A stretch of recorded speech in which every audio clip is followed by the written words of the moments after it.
bustling medieval town thrummed with adventurers pouring through its streets. The main character, Red Dixon, a black-haired young man, bore the C-rank badge of the Black Wolves. At 25, he stormed out of the royal capital and moved to another city to forge a life as an adventurer. Now at 30, he's been stuck at rank F for 5 years. A merchant offered to buy him some fresh vegetables, but he has to bolt. He wasn't much of a fighter. He turns his face away, pensive, then his gaze snaps to something he hadn't noticed. A little girl hit the ground and wailed as her knees throbbed. 2 kids spun toward her, noting she was dragging herself along like always and that she'd fallen, then told her to hold on while they ran to call for help and promised they'd be back soon. He scratched his head, then froze when he saw the girl on the ground. He darted over, lowered himself beside her, and asked gently to check her knees. Tears welled in her eyes. She was astonished to see her uncle, then nodded yes. He pressed his hand to her knees and funneled recovery into them. She blinked in surprise, then beamed, saying it didn't hurt at all now. He pressed a finger to his lips, grinned, winked, and whispered, "Don't say a word to anyone." She beamed and nodded in agreement. The boy wields a unique arsenal of skills and restoration magic. The satisfied girl thanks her uncle and watches him walk off as he lifts a parting wave. He weaves through passersby, snaps open the small pouch on his belt, stuffed with odds and ends, and tugs out a bottle for a quick swig. He narrows his eyes, puzzling over why Jill suddenly invited him to a bar and snubbed Aisha. Convinced she wants to talk about the guild's looming promotion to rank B, he keeps striding down the street. After some time, the protagonist bumps into a young man named Jill, the leader of the Black Wolves Guild, perched at the bar with a smile, who leans in and gently pleads with Red to stop working for them. Gil's grin collapses. He stares daggers at Red's surprise and demands what's so strange, insisting he's only trying to be polite as he jabs a finger at the young man and snaps, "You're fired."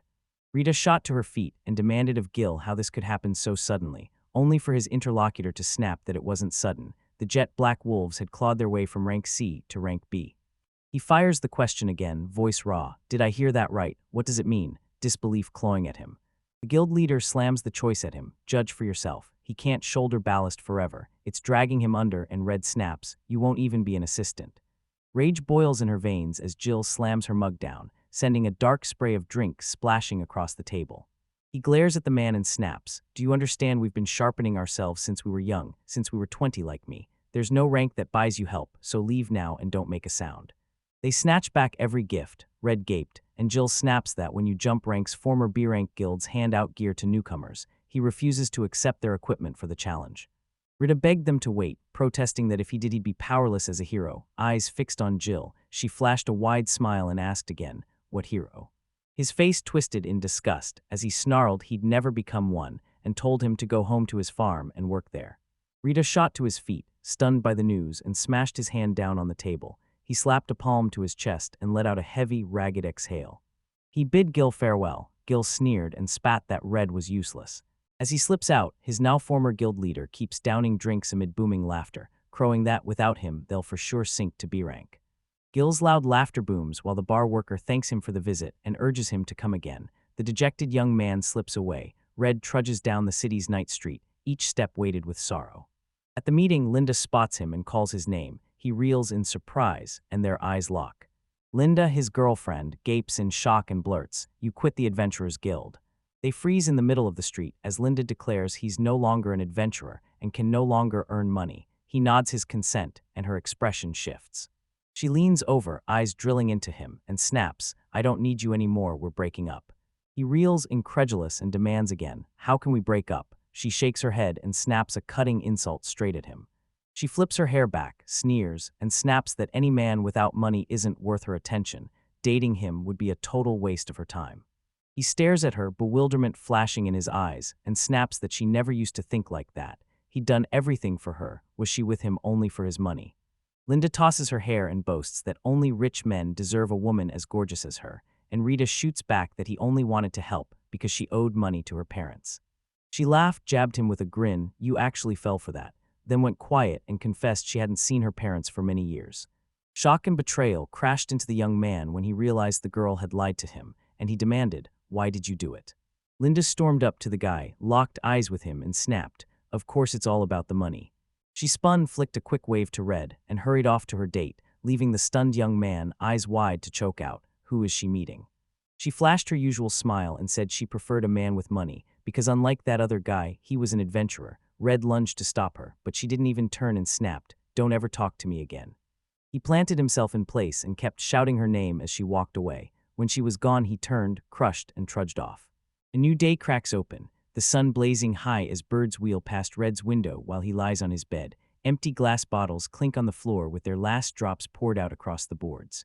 He snapped his eyes open, wondering if it was morning, perched on the bed's edge with hands clawing at his throbbing head, spotted the bottles of sock, and the previous day's events slammed back into him.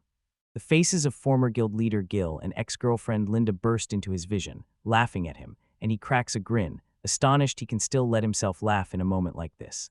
He shot to his feet and slapped his own cheeks, ripped off his shirt, slammed into the shower to clear his head, ready to start hunting a new job. Clad in his healer's robes, the hero bursts into the Adventurers Guild headquarters in the royal capital, hunting for a job he can actually handle. After jolting Red, a worker slipped up behind him and whispered, "They've been waiting for you." She smiled. The boy spins and locks eyes on Sierra. She beams, beckons him through the back door, then bows and, with gentle respect, asks him to tell his story. He agrees. Sierra, a staffer at the Royal Capital Adventurers Guild headquarters, sat at the table, shaking her head as she hissed, "Why would Jell make such a stupid mistake?" The words hit her like a punch, leaving her stunned. She flat out says Jill's wrong, insists their guild will take Red, and even offers to boost the Black Wolves to rank B, leaving Red stunned again. Seer reveals Red's edge. He's a humble adventurer who wields recovery magic and hauls a bag crammed with items. He shrugs and snaps that recovery magic should be enough, his bag's only for hauling luggage, while a frustrated Sierra sighs heavily and hangs her head. She sees the whole thing, confesses she meant to be kind to Rita, and says sorry that others treated him so badly. But when she sizes him up, she declares both the restoration magic and that bag of items impossibly rare. A worker insists the notorious Black Wolves Guild sabotaged the adventurer's climb to a higher rank, while Redo scoffs and waves the whole thing off as nonsense. Sierra snaps, springs to her feet, and lashes out that he doesn't value himself at all, and the modest young man lowers his gaze and quietly says he only came to the guild today to find a new job. Shock pins Sierra in place. They apologize, worry raw in their voice, then pushes everything they have onto the table. The worker slams the ads down, jabs a finger at the listings for groups hunting a healer, and spreads them out in front of the man. He snatched the completed form, scanned it, and froze at the line. Count Rodenwald from the city of Amorta is looking for immigrants. Shock flared across his face as he demanded answers. The worker bowed her head, apologized, and said it had been an advert about them looking for new immigrants. They'd botched it again. Red pins his stare on Amorta, barely a stone's throw from the royal capital, and relives the moment he abandoned his city to start all over again in the royal capital. He leaves Ciro reeling and declares he'll go to Ammer, jabbing a finger at the announcement. Night cloaks the camp pitched outside the city. A fire crackles as Retta perches on a massive boulder, steaming mug in hand, sipping and gruffly snapping that the night still bites even with spring looming. He remembers Sarah moving heaven to keep him. She thrust a recommendation into the Ammerta Guild's hands, called in a favor from her friend in the city's guild, and sent Ammerta to meet the young man halfway. Rita slid his hand into the item bag with surgical care, resolving to sear a fatty slab of beef for dinner today. He beamed, certain the bag would keep the raw meat from spoiling during travel, grinning at it like a prize, then pulled out butter, milk, vegetables, salt, pepper, and bread and declared, "That's it." He hefted the frying pan onto the fire and began searing raw meat as the star-studded night watched and an owl's hoot echoed through the darkness. The young man froze, then spotted a girl crouched behind a rock. He whipped his head her way, barked, "Who's there?" and demanded she come out. Silent as a shadow, she pressed her hands to her chest and padded barefoot over the stones, then looked out, her sudden flash of red catching everyone off guard. The girl stared out beneath the moonlight, her eyes hollow and lifeless, dirt streaking her skin and her clothes ragged and torn. Rita snapped the bag shut, jolted by the ragged girl as his mind raced. Why was she in rags? He fired off, "Anyone else? Mom, Dad?" She shook her head. The young man recoiled. This had to be madness. A small child standing alone in the wilderness. He asked again, voice urgent, "Are you hungry? Do you want to eat with your uncle?" And the girl remained silent. Red flashed a grin and beckoned. Come on," asked if she was cold, confessed he was lonely on his own, and hoped she'd join him for dinner. She locked eyes with the boy, fear clawing at her throat and her stomach growling, and beneath the glittering stars she edged toward Red as camp. Wrapped in the cloak he'd given her, the girl huddled by the crackling fire and ate in silence while he kept cooking, slicing meat in the frying pan, eyes on her as he figured she must be starving. Her stomach betrayed her with a loud growl. The guy snapped his head up and their eyes locked. Red flashed a grin. shoved a piece of meat toward her and said she could have more, that this one was saved just for her, and she stared back with a spoonful of food frozen at her lips. Once the cups ran dry and got shoved aside, she muttered an awkward "thank you" for the food, and he shot back a hearty "you're welcome." After dinner, Rada recapped the meal, introduced himself to the girl with a shaky stammer, kind of like an adventurer, and planted himself in the seat opposite her. She shot back, "I'm Mina," locked eyes with the boy and slid beside him, clutching the gifted cloak as life ignited in her gaze. The boy asked if she had a home or anywhere to go. Mina shook her head. He closed his eyes, pressed a hand to his chin, then met her gaze and said she could come with him. Rita slammed a log into the fire and declared he was bound for the city of Amort, stopping in a small town on the way. The girl bit her lip and asked, voice trembling, if it was true, and he confirmed with a quiet, confident smile. His eyes landed on her bruised, scratched legs. He asked if they hurt and blurted he could heal them, if he could touch them, and Mina noticed and said he had no medicine. He sank down, scooped up her legs with a grin and said he could do without them, then spoke a restoration that bathed her wounds in bright light and knitted her legs whole. Mina's eyes shot wide with surprised delight as she checked her legs and shouted the pain was gone. She turned to thank the guy, but her mind went blank on his name, and Rada reminded her with a smile. She beamed and echoed his thank you. He pressed a steaming, honeyed tea into Mina's hands to chase away the cold, and they curled up under one blanket in the tiny tent and fell asleep together. The next day the wooden cart's wheels rattle as Mina beams at the kind Red, grateful she met him. Red grins he's even more glad, and the driver turns to the boy to shout that a village has come into view ahead. Perched on a hill, they stare down at Morelia, the whole village spread below, wide streets slicing between rows of wooden houses. Red and Mina reach the village tavern, thank their helpers and soak up warm good wishes. Outside, a chuckling old man greets them and asks what brought the father and daughter to the god of Saken City. The old man proclaims, "I'm Raz Morelia, mayor of this small town." The boy fires back his name and snaps that they're only here for a few days and he won't let a handshake bind him in debt. Raz nods and agrees. The mayor's eyes snag on the grime covering her. Spotting her feet tangled in hair, he snaps, "Did you accidentally step in a puddle?" He declares they can soak in the hotel's baths and snag clothes and shoes at the shop just down the road. The hotel is run by his daughter, and the shop is owned by a grandmother. The young man bursts into grateful thanks for her kindness. The old man winked, laughed, and promised the town might be small, but the people were warm, the food irresistible, and they'd always have a place to rest here. Moments later, the mayor's daughter sweeps in, mop in hand, chirping welcome to the Sparrow Feathers Hotel. Rita and Mina ask to stay the night, and the owner, spotting the girl, insists they must take a bath. The mayor's daughter threw open the shoe cabinet and announced that room 201 is on the second floor, and for 2 silver coins they can snag a room with food. She snatches the boots and strides over to the visitors, slamming them into Red's hands as she snaps he can't go shopping barefoot. She'll lend him the shoes after the bath, then they'll head to the store with their daughter. Retta and timid Mina thanked the girl. After Mina climbed down from his shoulders, Retta spun to her and asked if she'd go take a bath. Mina agreed. Rita snaps upright. Her eyes flick up then dart down to Mina as she asks if she can take a bath alone. Mina averts her gaze, cheeks blazing, crying out that she's not a little girl anymore. She slipped into the bathroom, undressed, and carefully tucked her clothes into the basket inside the cabinet. She flung the door open, plunged into the bath with a joyful whoop, and exclaimed, "I haven't taken a bath in ages." Mina sank into the bath. First she scrubbed her back with a brush, then doused herself with cold water. After washing, the girl sat in the water. She stared at her hand, murmured father and daughter, and a small blush betrayed her embarrassment. She stepped out of the bath and told Rada she'd finished washing as he sat at the table cradling a steaming cup of tea. She apologized for being a burden, and he just grinned, waved it off, and offered to go buy her clothes and shoes. The innkeeper bids them a safe journey and insists Mina ask him to buy her the most beautiful clothes. Mina, cheeks burning, repeats the request at the doorway while Ridu waves her hand and declares they're leaving. After a while they reached the store. Grandma greeted them with a warm smile. Red returned the hello and said he wanted to buy clothes and shoes, and Grandma spotted an adventurer, a parent, and a daughter. The saleswoman gaped at the poor girl's rags and pressed the man for spare clothes. Rana squeaked no, while Mina dove behind him. The grandmother darted to the clothes in the display windows, calling, "Wait a minute," as she hunted for something that would suit her. She snatches the items, strides forward and hoists them up, declaring the dress is one seamless piece, built for easy travel and total comfort, then offers to slip it on.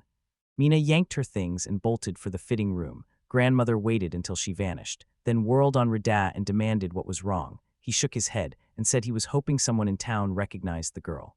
The saleswoman snaps, "I've never seen that girl here," in this tiny town where every face is known, and the guy, jaw tight, nods in agreement. After changing, Mina peeks from behind the fitting room curtain and calls the guy over, then flings it open, cheeks flaming, and shyly asks how she looks. Shoved forward by his grandmother, Red blurted that Vina looked beautiful and the outfit suited her. Vina lit up, and the guy watching found it adorable. He never expected things to get this far.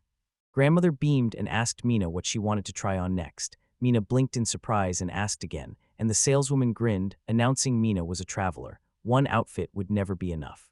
Rita beamed, patting the girl's head and urging his grandmother to try to choose an outfit Mina would like. She found a new outfit, dashed into the dressing room, stepped out and strode up to Red, her stomach twisting as she asked him how he liked the outfit. Grandma said it suited her very well. Mina changed again and twirled in front of Red and her grandmother, asking, "How's my new outfit?" The guy gushed, "It's just wonderful." Then he and his grandmother exchanged sly smiles and suggested the next outfit, leaving Mina shocked. Beaming, Grandma promised she'd fetch another outfit, and he erupted with gratitude when a brand new set appeared before him. Dusk settled as Mina and Rida walked home from shopping. Rida offered to carry her bags, and she met him with a sharp shake of her head. She flushed, clutching a bag of things, darted a glance at the guy, then turned to Rita. He locked onto her and asked, "What's wrong?" Mina lit up, thanked them from the heart, and swore she'd treasure the clothes. And Retta, grinning ear to ear, wished her good health and declared they'd have dinner together when they got back to the hotel. They reached a hulking house with a hotel sign, flopped into seats at the table, and shouted grateful thanks for the food. The girl beamed, "This steak is amazing." Red confessed he'd heard demon pigs were a local delicacy, so he'd never eaten meat like that before, and the innkeeper chuckled, "It's our specialty." She swept the empty plates from their table onto a tray, spun to the heroes, and declared their demon pigs the best in the city. The hotel owner shoved the dishes behind the counter, admitted they'd been having trouble lately, then spun toward the exit at a sudden clamor from the street. The hotel owner heard it, whipped around, snatched the bandage from her hair, bolted for the exit, and yelled she'd go see what was going on. Red sprang up and barreled to the exit, desperate to find out what was unfolding on the street, and when he peered outside, his breath caught. He faced a tide of wounded. Among them stood a trembling grandmother and the city mayor, the mayor bellowing he'd fetch potions from the warehouse, while a girl begged the injured to hold on. Red storms out of the hotel and scans the crowd, stunned at how many lie wounded. Mina gasps, "What's wrong with them?" as residents rush in to help the injured. Bloodied villagers sprawled on carts are handed painkillers, as Red notices scream that several of them are in dire shape. He slaps on his gloves, charges to the wounded and shouts that he's a healer, snagging their attention as he offers a small restorative spell to help them. The mayor's daughter gaped at the guy as he told Mina to stay at the hotel, then she shot after him, shouting she'd go with him. Redo hustles up to the innkeeper, declares he'll tend to the gravely wounded. She jabs a finger at the cart and says, "He's there." The guy charges up to the cart, where a man lies gravely wounded, a grandmother at his side declaring they can't help. Red's restorative magic won't save him because his abdominal cavity has been torn. His palm slams onto the man's stomach, excitement sparking as he declares he'll try anyway. He's using the restoration. Mina rushes to her grandmother and asks what happened to the man, holding out the medicine, painkillers, and disinfectants she brought. The grandmother's gaze lingers on Mina, deep in thought. He chokes out that a pack of demon wolves ambushed them without warning, even turning on their demon pigs, and Mina forces the medicine into her grandmother's trembling hands. He snapped awake, rasping that he'd only tried to drive off the wolf demon before it attacked him. He begged them for help, and Rita, stunned he was conscious, immediately hissed for him to be silent. Dread gnawed at Red. When he realized he couldn't close the wound, he vowed to master advanced recovery magic for moments like this. After failing on his first try, he vowed he'd keep chanting the restoration spell until it took hold, blasting it 3 times in a row. Startled, he cried that the pain was gone. Moments later, he ripped off the bandage, fixed his stare on his stomach, and shouted that the wounds had healed. Grandmother gaped, mind reeling. How had he healed wounds so severe? Rita, bone-tired, stood before the grateful man. He whirled to the saleswoman, declared it elementary restoration magic, summoned a wind of purification around his hands, and instantly demanded, "Who's next?" A villager shouted, beckoning him over and warning that 4 were seriously wounded. Beside him, a grandmother pleaded for help for her son. Mina folded her arms and sent a red luck wish. He waved at her and sprinted to the other wounded. Moments later, he activated the restoration once more, clutched the man's crippled hand, and vowed it would be the last. The man jerked his hand, checked there were no other wounds, snapped into a bow and thanked Red twice, breathless, while a weary Red swiped sweat from his brow as the city's mayor called out to him. He spun around to find many villagers bowing to him in gratitude, and the mayor, voice-breaking, said he could never thank him enough for saving the lives of the village's young men. Startled, Red shot his hands up and pleaded with them to lift their heads. He was only doing what he was supposed to. The mayor stepped up to the boy, apologized that the city coffers held only 500 silver coins, and begged it might be enough for Red. Red's eyes widened, stunned they'd offer so much for mere first aid, and he refused to accept it.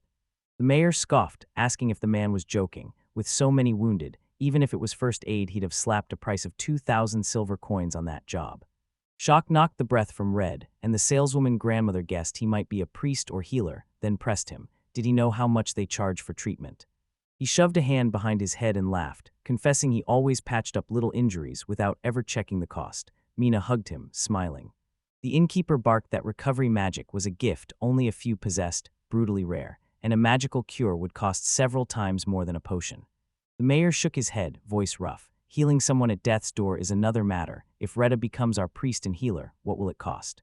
Grandma said that even with only basic recovery magic, adventurers would swarm him and snap him up into their guild on the spot, leaving Red stunned. The boy finally grasped Sierra's point and offered to pay for tonight's lodging, but the villagers shook their heads. Paying wouldn't stop them from thanking him. Mina jabbed Red's sleeve. Their eyes locked, and she hissed they'd come back to pay for the night. The mayor stared as understanding crashed over him. He promised that whenever the two of them came to Morelia, all their food and accommodation would be free, and joyful Minas lit up with a grin and lavished praise on Red, leaving him stunned. The guy practically howled that this was a very big reward for him, then begged them to hike out tomorrow and slay these demon wolves. After a cold, measured pause, the mayor declared it worth going. They'd slaughter every head of cattle and wipe out the demonic pigs, then attack the city, something he vowed not to allow. Retta stepped forward and said he'd go with them, which stunned the mayor into asking if the boy was sure.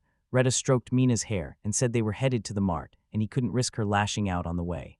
Retta grinned and vowed the adventure wouldn't slow him down. He hardly ever used attack magic, but he still learned a few devastating spells.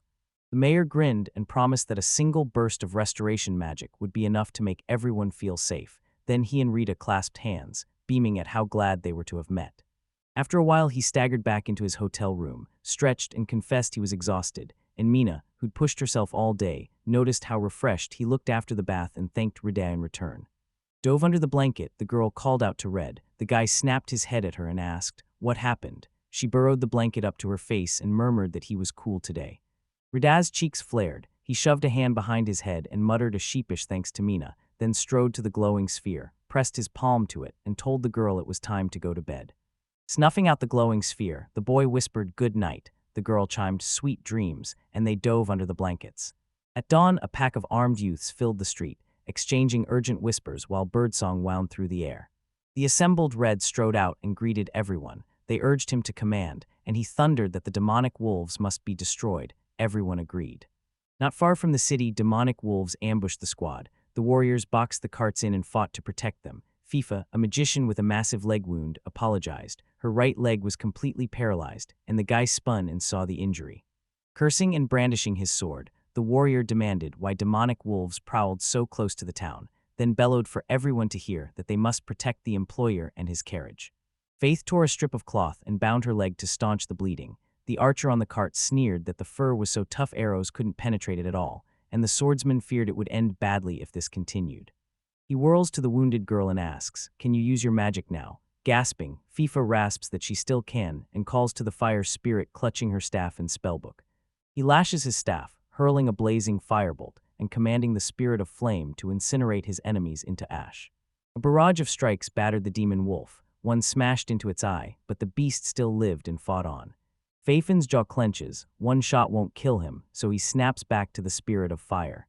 Rage-fueled, the wolf tore past the warrior and lunged at the girl, catching the swordsman off guard, while Fifa, unable to finish the incantation, scrambled backward in terror.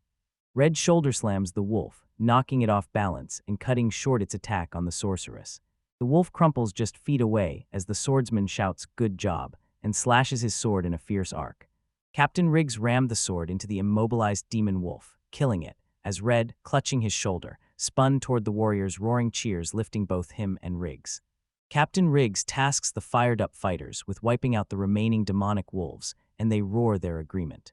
Red raced to the wounded warrior, thrust his hand forward and poured a surge of healing into the wounds, warning that even if the body mended, the lost blood and physical strength would not return, so he mustn't overdo it. He strides up to Faye, nods politely, and asks if he can examine her badly injured leg. He slams his hand onto the wound and agony rips through her. Then he unleashes a restoration spell that soothes the pain. She gasps, stunned, as it slowly ebbs away. Reddit whirls to the captain and the others and fires the question if they're adventurers. They nod and declare they're escorting merchants from the royal capital, and their employer, Mr. Eric, hops out of the carriage, stunned by the rigs. Rita pulled her hands back as the last shimmer faded. Faith flexed her leg, eyes wide. It was already healed. Captain Riggs hoisted his wounded hand and asked if he could help them too. Retta nodded, cast a restoration spell over the wound and declared, "We've come to get rid of the wolves." Mr. Eric leans out of the carriage, voice full of thanks as he turns to the protagonist and brings up paying for the treatment. Retto brushes it off with a grin, "No charge, I treated him for free," and Riggs gives a casual spin of his sword and adds his own thanks. The captain snarled orders. Feifa shred the wolves to the left of the carriage. City warriors cut down the wolf on the right. They launched with a savage battle cry and charged straight at the pair of wolves.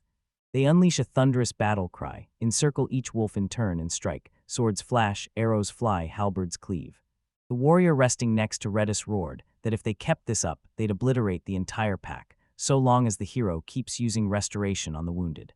Alarmed, he spins toward the forest and tells everyone to wait. Then they all turn to a massive black shadow between the trees as he warns, something's coming. A huge demonic wolf, its face cleft by a jagged scar, appears in front of the warriors from the town and lumbers toward them, each thunderous, deliberate step devouring the space between.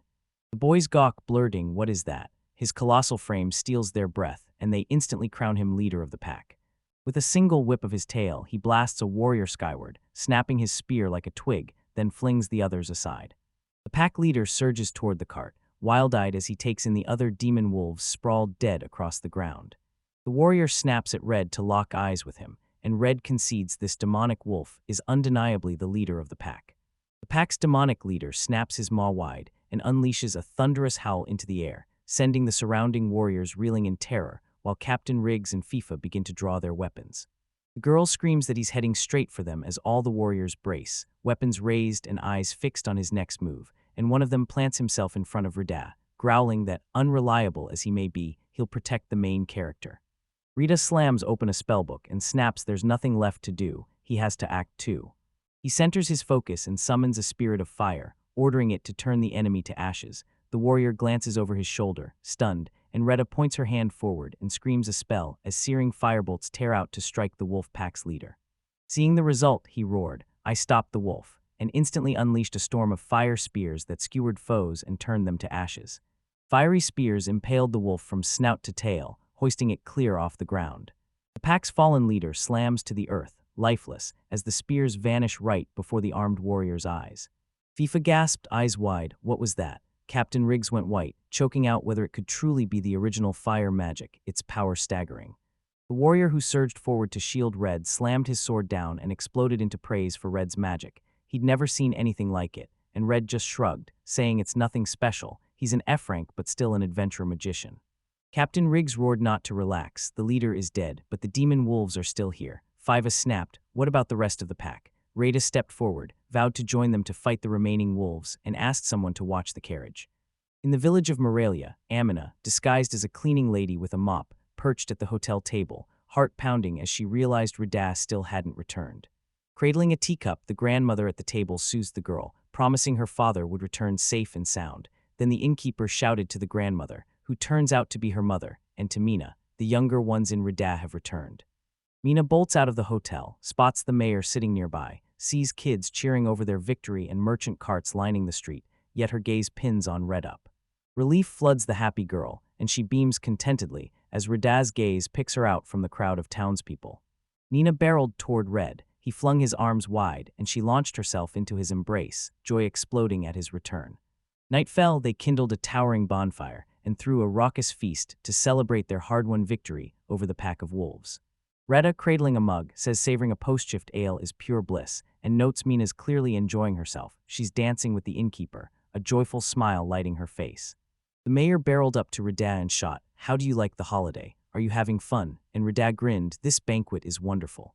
An old man drops into the seat beside him and leans in, urgent. He needs to talk to Retta about tomorrow's trip to Ammer, the employer from the rescued cart, Mr. Eric strides up to greet Mayor Morelia and Red, and the mayor replies that the merchant is just in time. He admits he botched his intro, then proclaims, "I'm Eric Roth from the Roth Company." Reddish grips Mr. Eric's hand, announces Retta Dixon with a confident grin, says he's pleased to meet him, and Mr. Eric nods, thanking him for his help with today's attack. He proclaims triumphantly that thanks to him every companion is safe and sound, and every potion survived intact. Now they can calmly continue their journey to Avert, and Rita says that this is very good.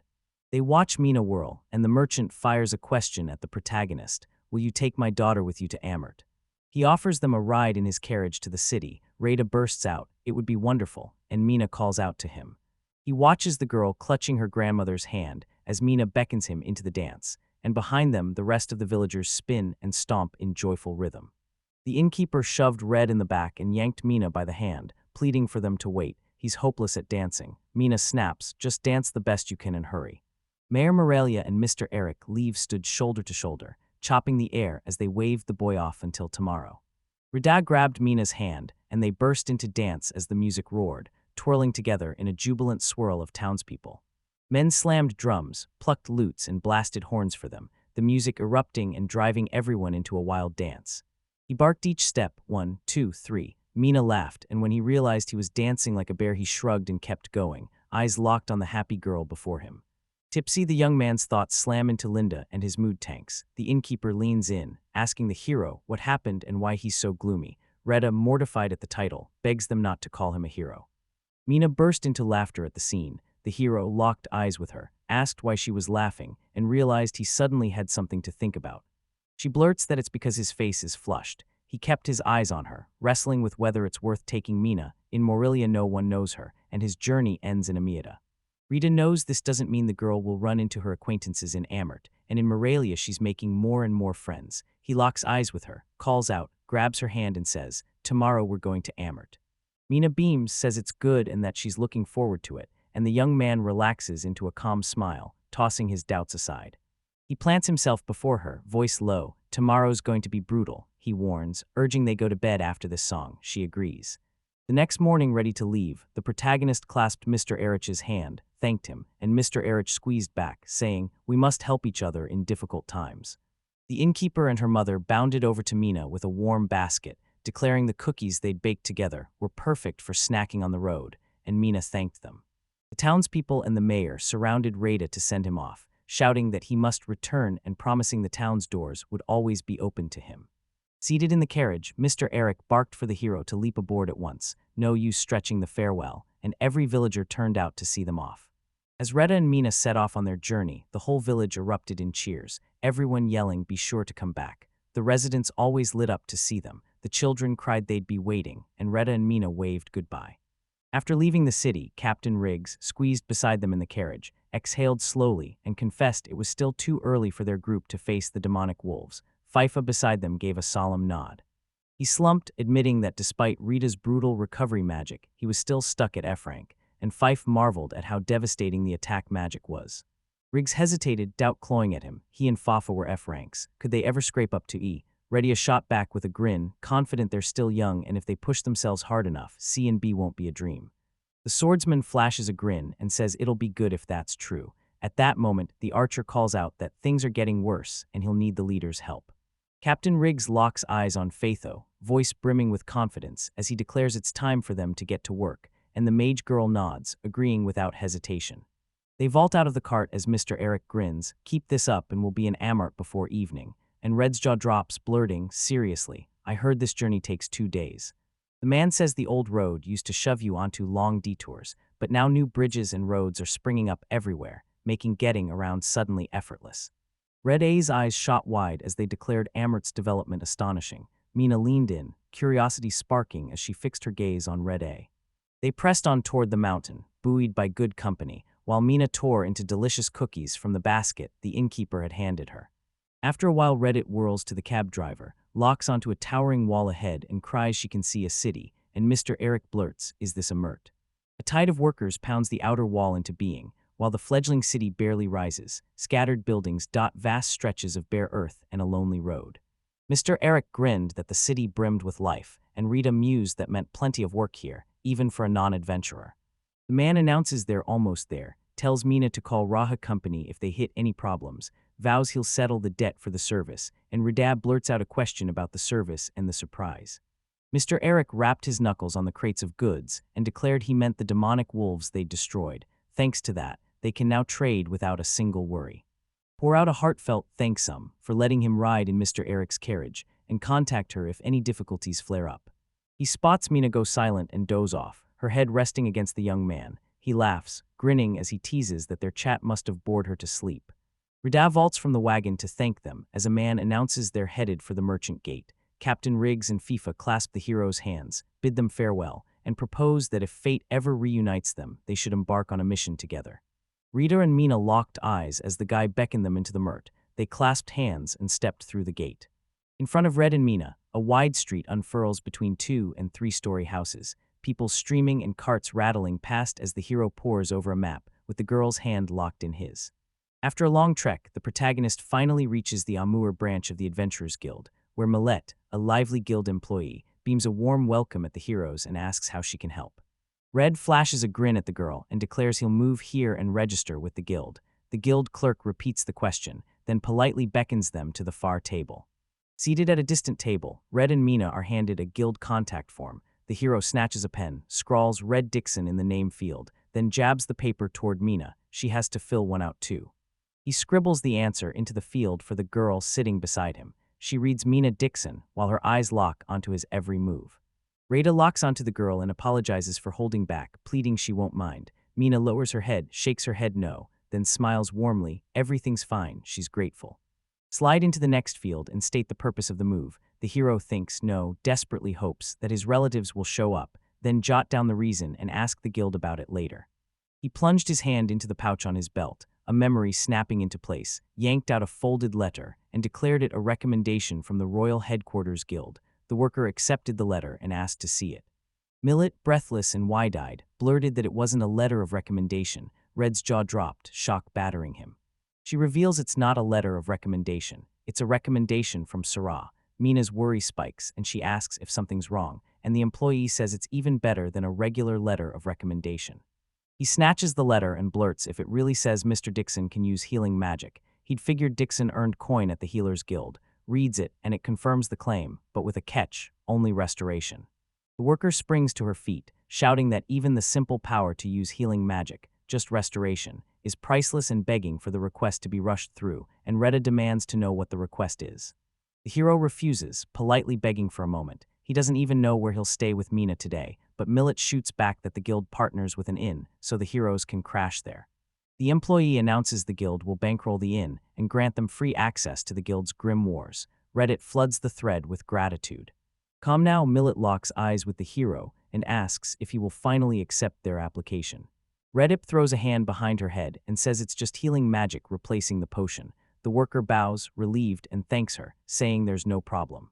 She thrusts a sealed letter into his palm and says it's for the inn, and Rida accepts it with a grateful, shining smile. Later that evening, they swept into the hotel and were met by Riggs Dahlan, the gruff proprietor of the Bearded Dwarf, and beside him stood a girl who introduced herself as Milan.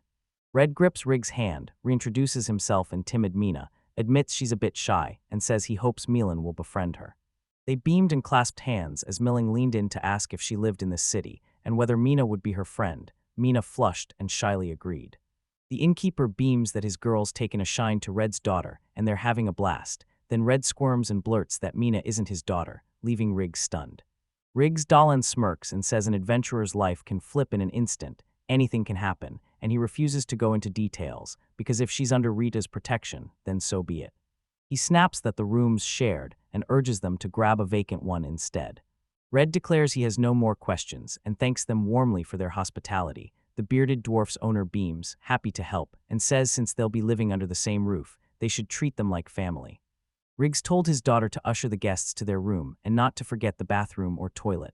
Beaming, Maylene said she understood, and he added they'd all eat together later, so she should join them. The innkeeper's daughter yanks Mina by the hand and hauls her forward, beckoning her to come, while Red and Riggs linger behind, huddled and chatting among themselves. Moments later, Milan sprints to the table with a tray balanced on her head. smiling and apologizing for the heavy load as she announces the pilaf, salad, and a meat-packed soup are ready. She plants the plates on the table and slides in beside Mina. Across from them, Red waits for the others. As the last dish arrives, they call, "Bon appetit," and dig in, grinning. Mina plunges her spoon into the steaming soup, tastes it, and cries out in delight with a beaming grin. Mealing cheers her on, praising that her dad's food is always delicious, and Mina gushes that it's pure magic. Retta digs into the pilaf and declares it perfectly fried, crispy, aromatic, and utterly delicious, though he says it's a touch too salty on the grill. The other guests heap praise on Mr. Riggs, swearing they've always pictured gnomes as blacksmiths, and Reddy's whoops that both food and a sword can do anything. Malin declares to the guests that her father, once a swordsmith, dropped his hammer the moment his daughter arrived and grabbed a ladle to become a cook. Rita beams, declaring Malin's dad is the coolest. She insists it's absolutely true.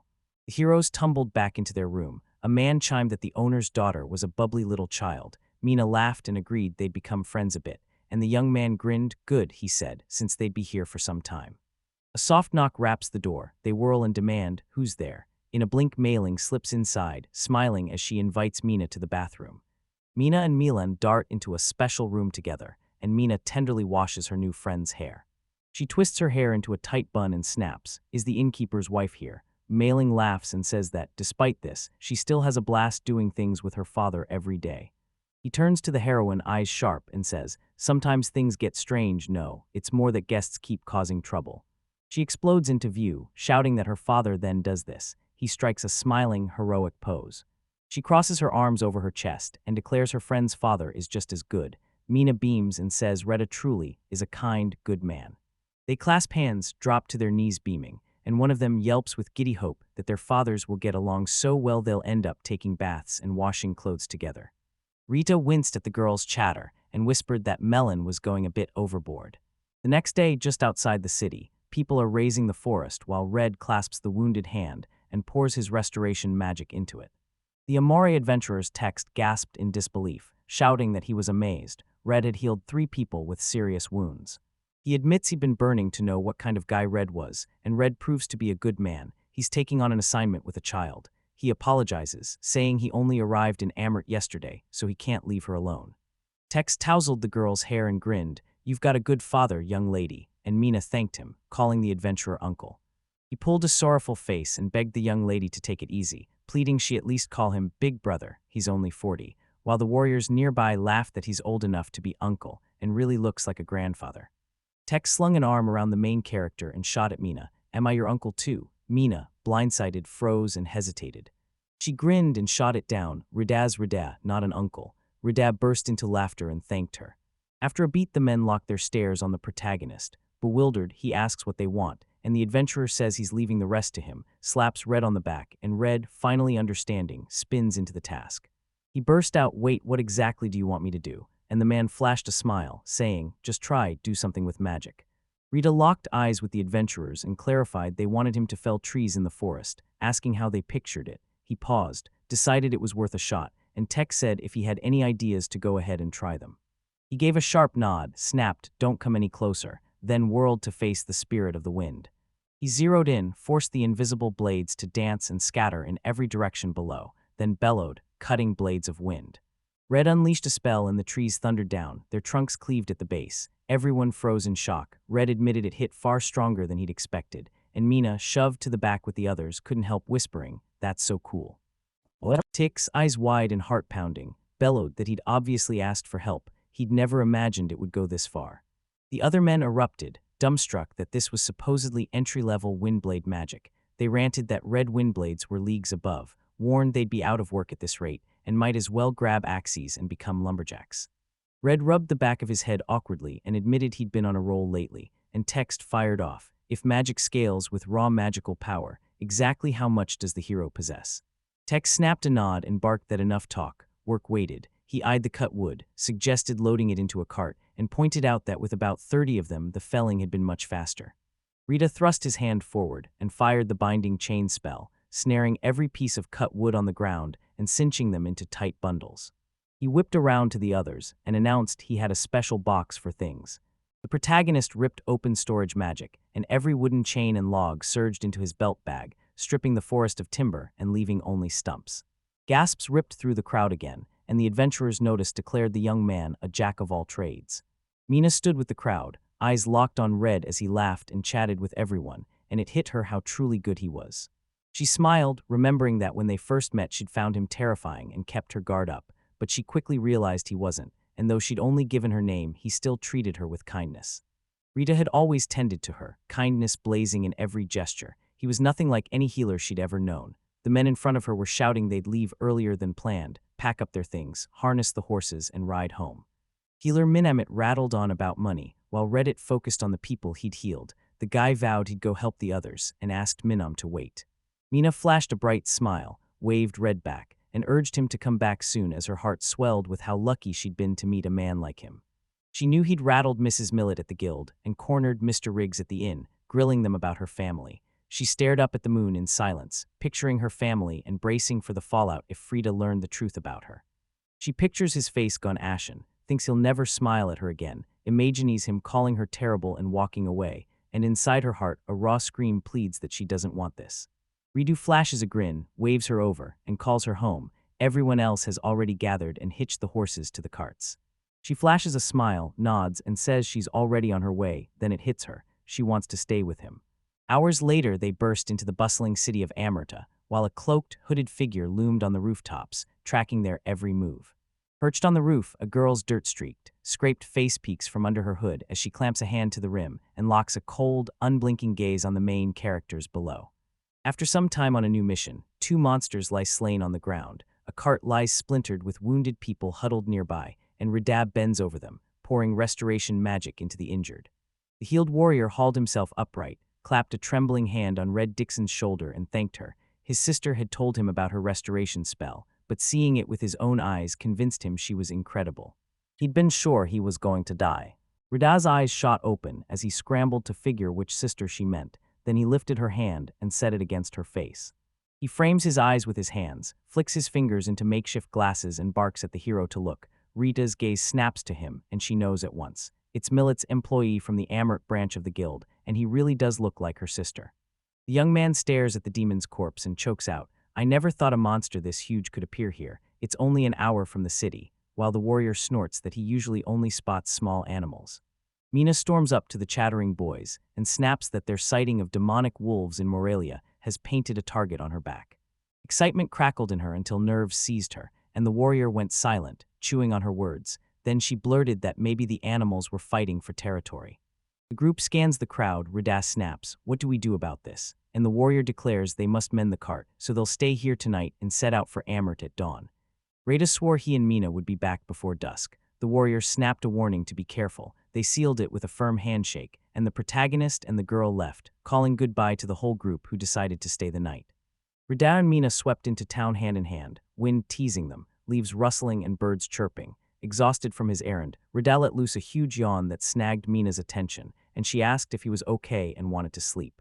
The girl snapped, "Were you studying the guild's Grim Wars magic while I slept last night?"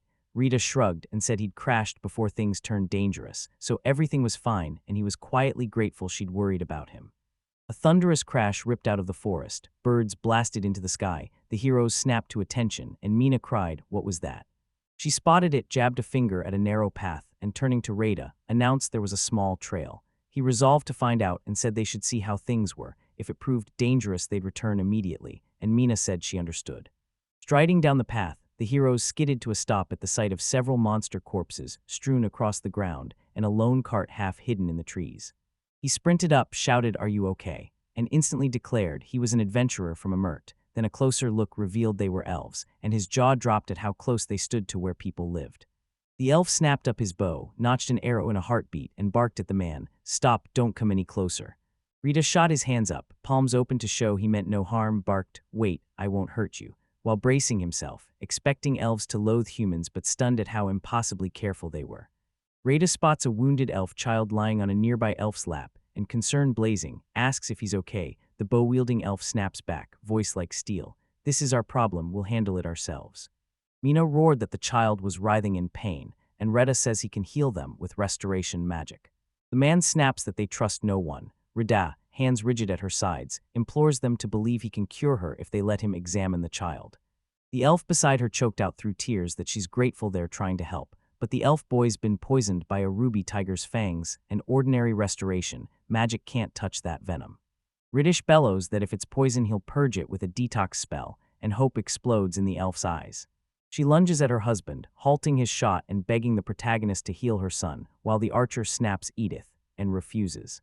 Edith locks eyes with the tearful man, cries Klaus, and pleads that if they do nothing the child named Kate could die, so they must trust. Red barreled past the quarreling elves toward the child. Klaus saw him and drew his bow again. Edith stayed at his side and urged this man must help them. Klaus held his aim as Mina hurled herself over Red to shield him. Mina hurls her body to shield Red and snarls, "If he does something wrong, shoot me, that'll even the score," leaving the elf frozen in stunned disbelief. Rada crouched and examined the elf, tossed a quick thanks to the girl, while suspicion flared at her reckless move, then kicked off by casting a detoxification spell on the elf boy sprawled on the ground. Relief slammed into Red, learning the Grimoire's detoxification spell had saved him. He swore to make healing spells his training priority and used restoration magic. The boy racked by the ruby tiger's venom lay collapsed beside Rada. Tear-bright Edith grabbed Klaus and cried, "Look, Keith's complexion is finally improving." Klaus shouted to the boy and let his bow drop, and Mina spun around, relief pouring from her voice as she said it seemed like everything had worked out. Cloud crumpled to his knees, bowed his head, and choked out an apology while pouring raw, aching thanks to Red for healing his son. He confessed they couldn't scrape together the coin for his treatment. Red Ash shook his head, flung his hands to dismiss it, and told the elf not to worry. He was an adventurer who could heal himself with recovery magic. The hero snatched a scrap of paper from his bag and grinned. "If you want to thank me, report the completed task to the Amida Adventurers Guild as payment for my help." Klaus's eyes snapped wide when he read 5 silver coins. Edith grinned, pointing out it was even cheaper than the potion she'd bought, and Mina said that recently monster numbers have surged, driving potion prices through the roof.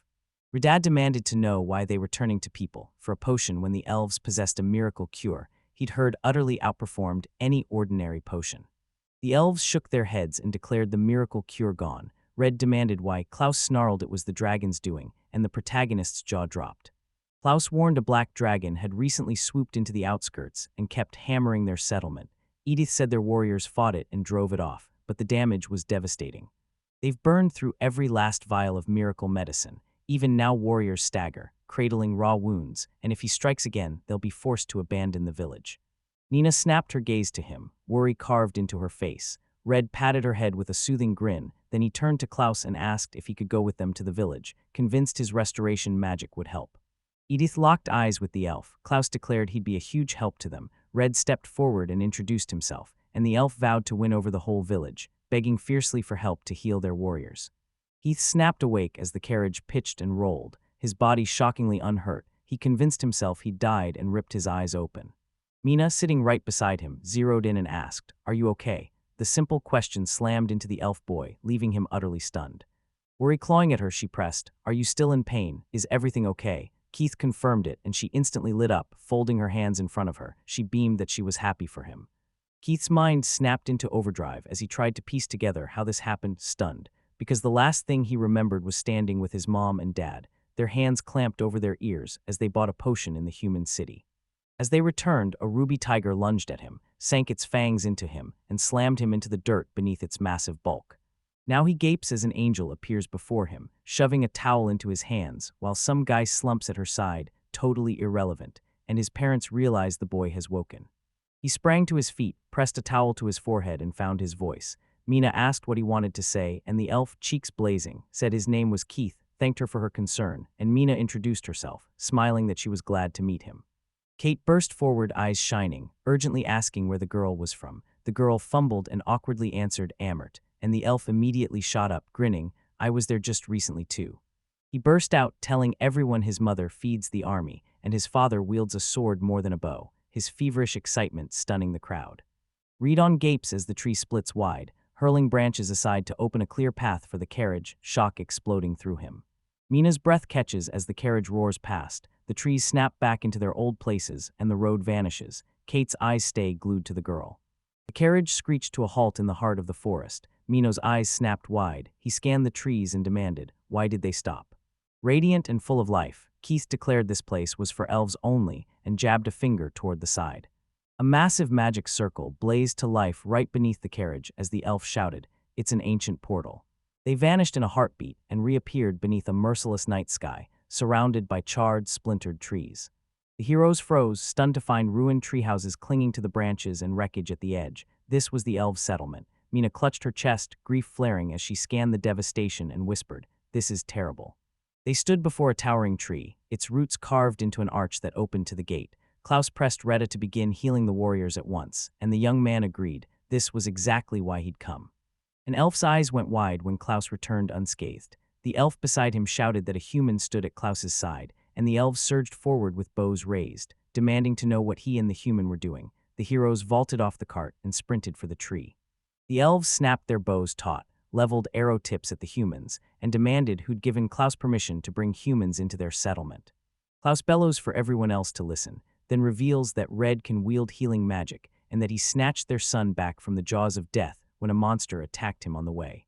The archers pressed again, "Did we hear right about healing magic?" and sneered that all human healers were greedy swindlers. Mina bristled and insisted Ratau wasn't like that, and Keith jumped in, vouching that Mina's father wasn't either. An ancient elf burst from the tree, demanding to know why it was so loud. The archer spun and immediately recognized the elder. Edith announced her family had vouched for Red and asked that he be taken to the warriors to be healed. Red bowed politely and introduced himself to the elder. He proclaimed he was just an adventurer who wielded recovery magic, insisted its healing beat potions, and urgently asked to begin healing if permitted. The elder strode up to Red and, thoughtful, intoned that at such a time they were visited by a man and a healer at that. They locked eyes. He exhaled, confessed change was overdue, and accepted his aid, then vowed to guide Red Dixon and implored him to rescue their warriors. The archers gaped, stunned by the elder's decision.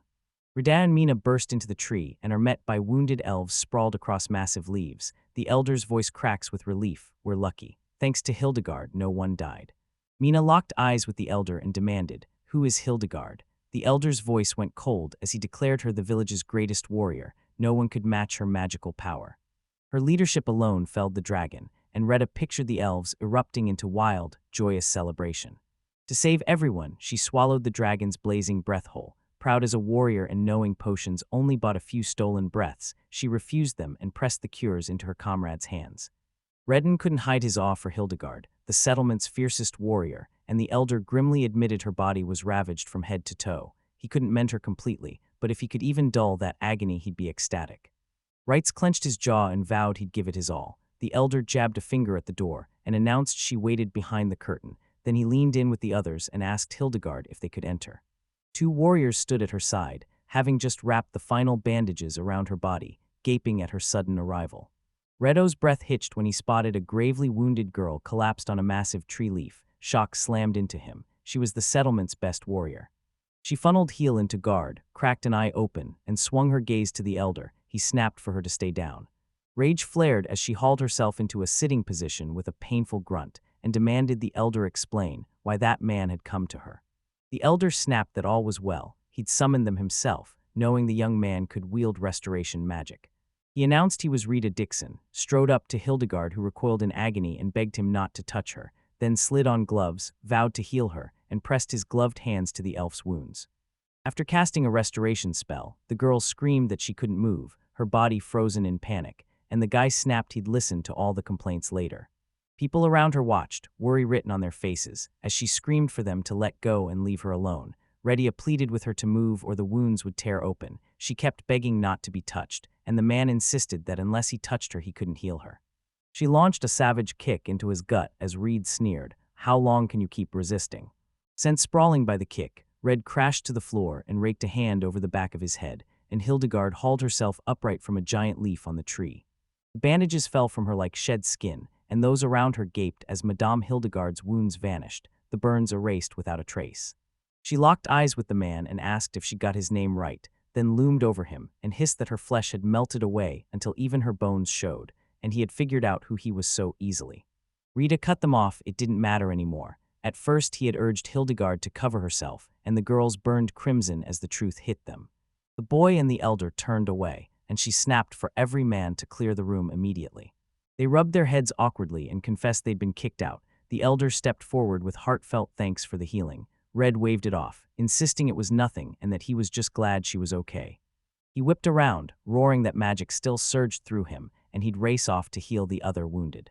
The elder beamed and declared it would be great. The boy poured healing magic into the warrior, while Mina stood close, reinforcing the spell and helping the elf family they'd met in the forest. Mina and Kate beamed and plunged in, throwing themselves into every task with joyful energy.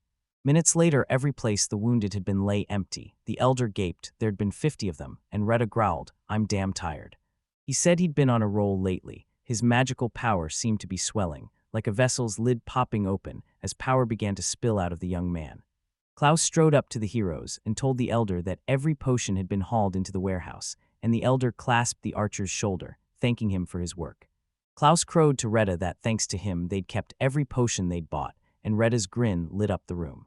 The elder's voice sliced the silence. It was time for the boy to rest. He turned to Klaus and asked if everything was ready. Klaus answered, of course. Edith begged them to stay the night. They were lucky their house still stood. He flashed a grateful grin, thanked the elves, and vowed to spend the night with them. Mina shot him a relieved smile and thanked him for barricading Keith. Then they all settled in and spent a safe night with the family. The next day they raced back to the tree, slipped through the arch at its roots, bowed and apologized for disturbing her, then yanked the curtain aside, and there stood Hildegard. She, seeing the heroes arrive, asked their names again and waited. Mina burst out that she was overjoyed the elf's skin had healed, and Hildegard said she only wanted to say thank you. The elf blushed and apologized for not stopping their kicking yesterday, admitting elves don't treat people well. Rada asked permission to find out the reason, and Hildegard agreed to explain. She began by announcing the hostility had eased, then dropped the worst truth. Bandit had been snatching elves for years, the cruelest thing she could say. Hildegard says elves live for ages, so cruel people forced them into servitude and locked them in the cellars of the wealthy. You can't count how many desperate rescues tried to drag them back into the light. Some elves never escaped alive, so they seethe with cold hatred for humans and keep their distance. Rada, understandably, apologized. Hildegard averted her gaze and confessed that some abandoned their villages to make new homes among other people. She and the other healed warriors surge with gratitude toward Red, and she belts out a thank you from the bottom of her heart. Ritter threw up his hands and declared he'd only done what had to be done, no thanks needed. The girl puffed her cheeks, scolded him for brushing off another's gratitude, and fixed him with a stern glare. Rada awkwardly fumbled out that he understood and would accept her gratitude. Hildegard sighed and said, then good. She spun to Mina and said she'd heard Mina had been working hard with Keith, seized her hands, pulled her close, and promised a huge, grateful hug. Then they embraced tightly. She snarled that she hated people, but as she stroked Mina's head, she granted the two of them the right to call her Hilda. Mina stared in surprise and blurted the elf's shortened name. Guard Hilda flashed a grin, said that sounded perfect, and granted Mina the right to call her sister from now on. Mina beamed and thanked Sister Hilda. Rada couldn't hide his grin as the girls, standing side by side, wrapped each other in a bright, joyful hug. Hildegard's gaze snapped to him, and she announced she cared about only one thing like Mina. She asked the hero how old he thought she was, and the guy went rigid, stunned by the question. She sighed, voice heavy with sorrow, and confessed the hero hasn't treated her like a child for a long time. She seethed at the contradiction. She grows at a glacier's pace, yet is already 316 years old, and Mina's jaw dropped at the revelation. She gasped, astonished at her own coolness after living so long, and the elf nodded with a satisfied smile before asking, so, do you deserve respect? He snarls that 300 years is a blink for elves. That very elder has weathered 1,000 years. She leans in and whispers the rumor. The elder in the neighboring village, a month's walk away, is 2,000 years old. Retta goes slack-jawed, counting 1,000, 2,000, and Mina's eyes go wide. Hildegard's ears snapped upright, yanking my attention. The girl shot a quick, what's wrong? And the elf explained it sounded like someone had been running here.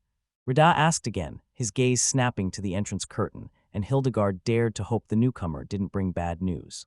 Klaus bursts in, apologizing for interrupting the conversation. Then the black dragon appears and the room explodes as everyone screams, Black Dragon. Hildegard yanked her pack on and barked at Klaus to prepare an interception. He nodded and raced off. She approached Retta, thanked him and Mina for the wonderful time, then said she had to go fight. Rada begged Hilda to wait. Hilda shook her head. She couldn't, because even though her body was healed the pain still burned, and she asked if Rada still wanted to go. She taps his shoulder and snaps that she's the village's fiercest warrior. If she doesn't fight, who else will? He locked eyes with her and exhaled a heavy, tortured sigh, the impossible choice burning behind his stare, then said he was going to. Mina's face went white, and she grabbed his hand to stop him. He vowed to the girl he'd bolster them on the battlefield with magic and healing. Hildegard shrugged and said, "Fine, we'll go together." Then they yanked the curtain aside and stepped into the room. Retta shot Mina a confident wink and vowed he'd bring everyone back safe and sound, telling her to stay and cheer them on. Mina beamed and promised she'd definitely be there. They strode into the heart of the elven village where the other warriors had gathered, and Hildegard's bellow split the air, snapping every head toward her. She planted herself on the hill and roared that their enemy was the black dragon that had just burned their village. She knew they were terrified and admitted she was too, but shouted, if they ran, who would protect their village and friends? Their speech ignited the warriors. Hands snapped up as they cried, "An elf's pride is his arrows, so shoot him." Then they drew their bows and roared they would not lose this time, certain victory. Hildegard's eyes snapped to the black dragon as it ripped into view and barreled forward. She whirled and bellowed for the archers to take their places.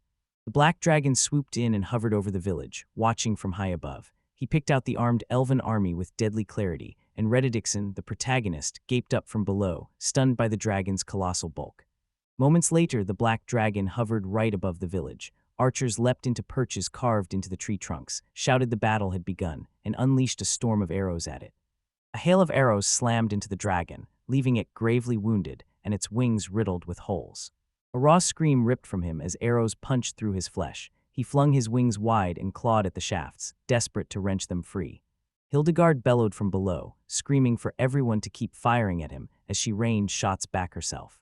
The black dragon ripped the sky open, jaws wide, fangs flashing as it hung over the elf village. Hildegard screamed that it was about to unleash its breath, warning every warrior below. She hurled a spell, a shimmering barrier snapped up around her, and the archers, as a massive magic circle, flared to life beneath her feet. Wounded by arrows, the dragon spat a searing torrent at the barrier as flames drifted and coiled around him from every side. They stared, stunned that the air was blistering hot even after they'd thrown up a barrier, swiping sweat from their face. The dragon spat a blazing torrent at them, then faltered, the barrier still held, and the elves stood unscathed. He spiraled above the village, siphoning raw strength back into himself after that devastating strike, and Hildegard pounced on the opening, barking for everyone to open fire at him. Power surged through the black dragon as he whipped around and drew a lethal breath. The elves saw it and slammed their barrier up again.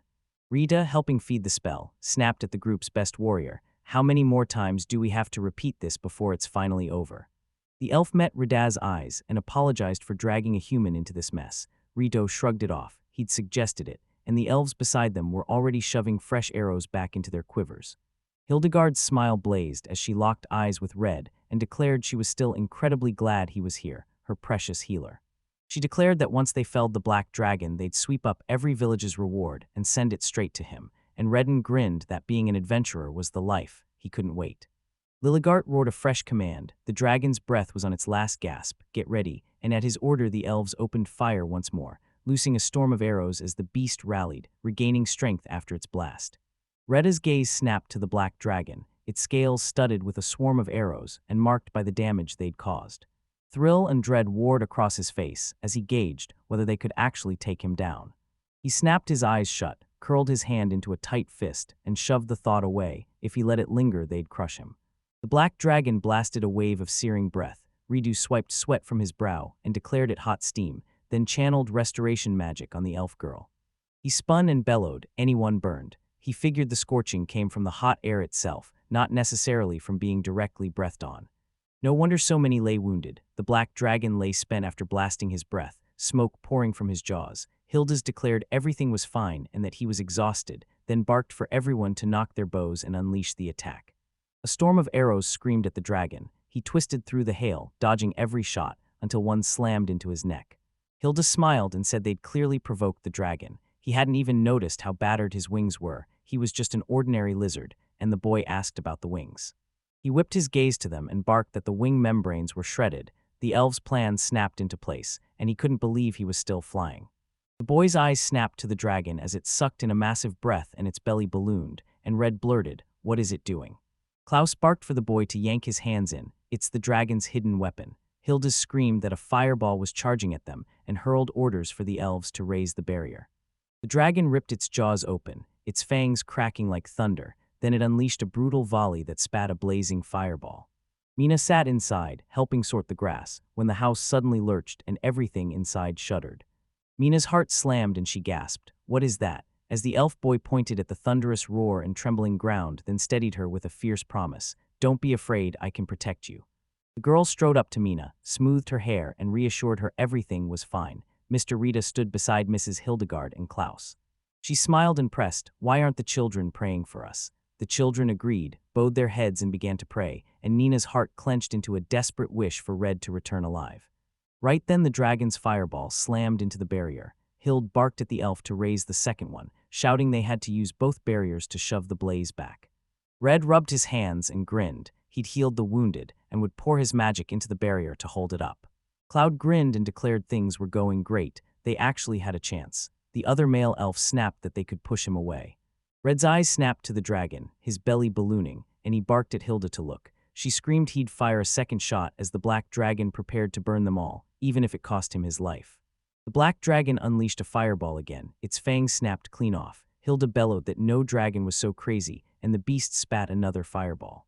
Hilda screamed at Reed to run. "Get out of here this instant." The young man slammed himself against the barrier, hands digging in, swearing he would never run away. They pour every last spell into the weakening barrier, but its wards sag, and with a deafening crack it collapses. A blazing fireball hurtles straight at the elves. They shouted at Red that he couldn't die here, he couldn't afford it. He wouldn't leave Mina alone and snapped that he had to go back, when a door suddenly burst open behind the young man. Rita ripped the air and summoned the wind spirit, and in a heartbeat, a grown-up likeness of Nina snapped into being behind him. She slammed her palms into the boy's back as the dark space ripped open wider. She yanked Red into a fierce hug and ordered him to begin. Black aura ripped out of the passage as the youth screamed, calling the wind spirit to twist into a living shield that blasted the enemy aside.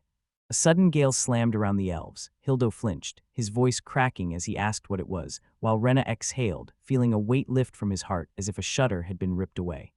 Magic floods his body, making him feel capable of anything. The young man summons the wind spirit and cleaves the air with an invisible blade of dance. He thrust his hand forward and vowed to shoot the black dragon down. The youth summoned a colossal wind blade that howled through the sky and sheared the dragon's wing clean off.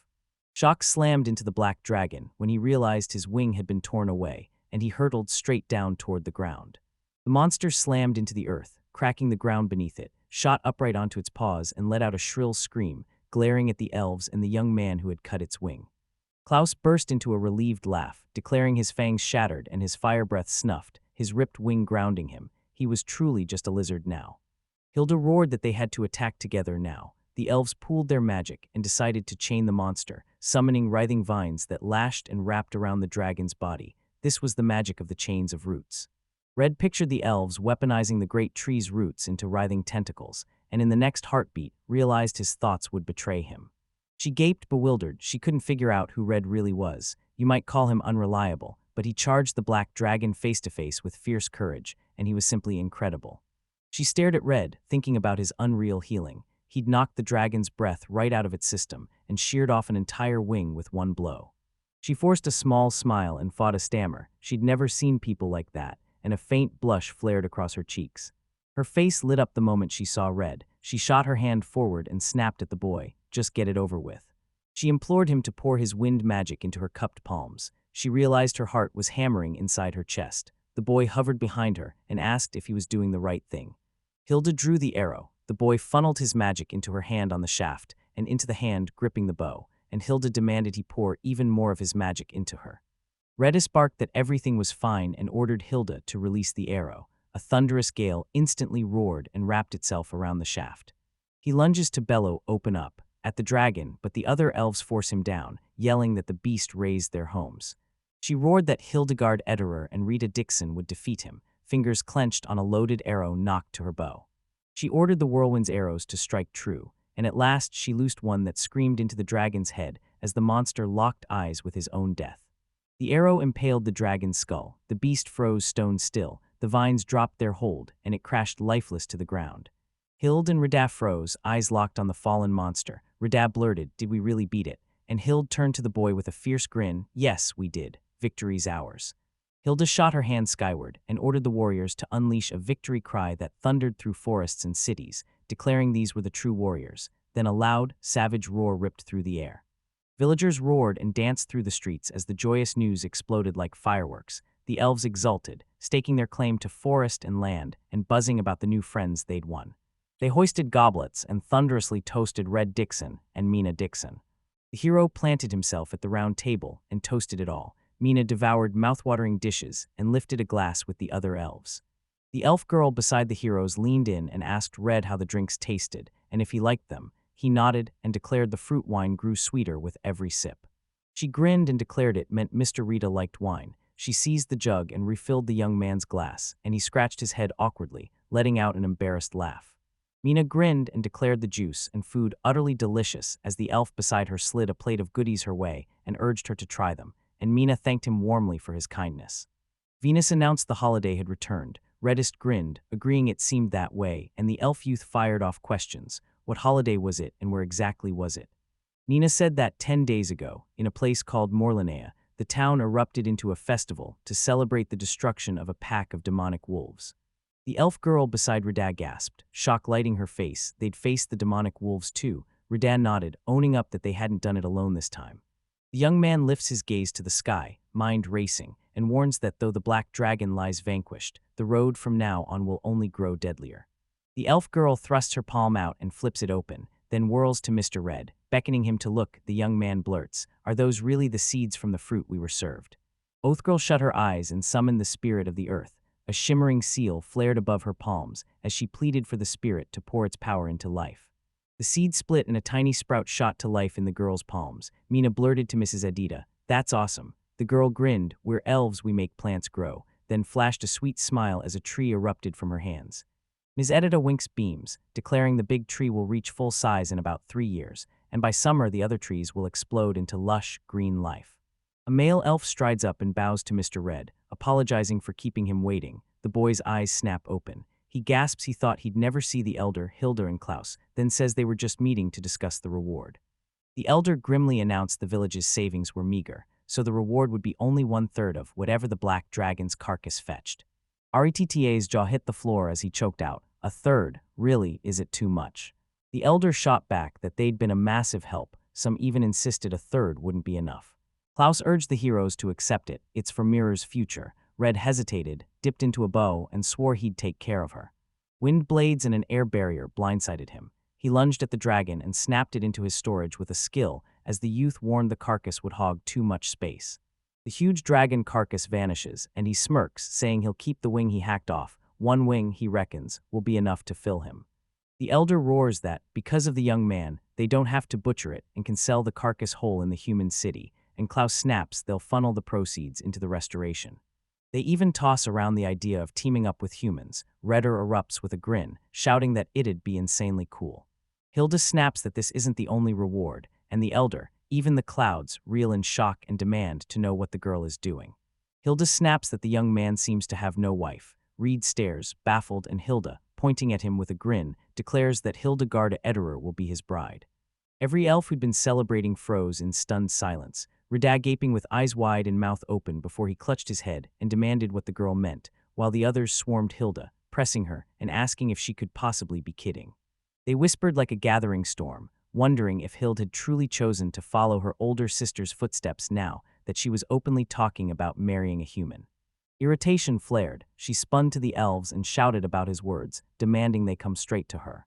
Mina barreled up to the altar, ripped at his robe, and demanded of the man whether Sister Hilda really had a sister too. The man ruffled Mina's hair and nodded, saying he ought to tell Mina and the groom-to-be, and Redia snapped, "Did you just call him the groom already?" They blurted that Hildegard really did have an older sister, and everyone erupted in joyous cheers.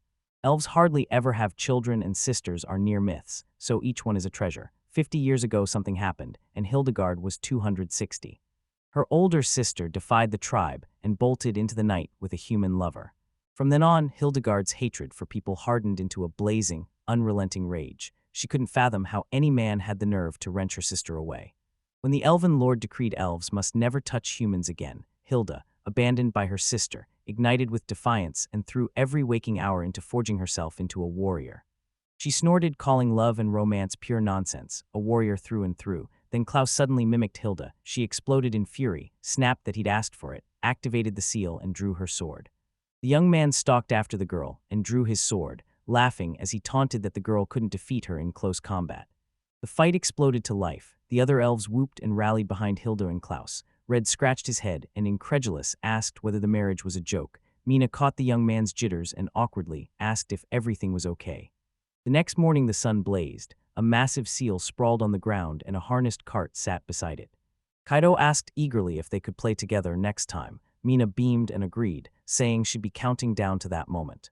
Hilda vowed they'd miss him but promised he wouldn't be alone for long. The girl was coming to him soon. Retta forced an awkward smile and confessed the girl had brought it up again. He opened her eyes, grinned, and said it was natural. In that instant she finally felt her sister's truth. Wanting to live with the man you love was natural.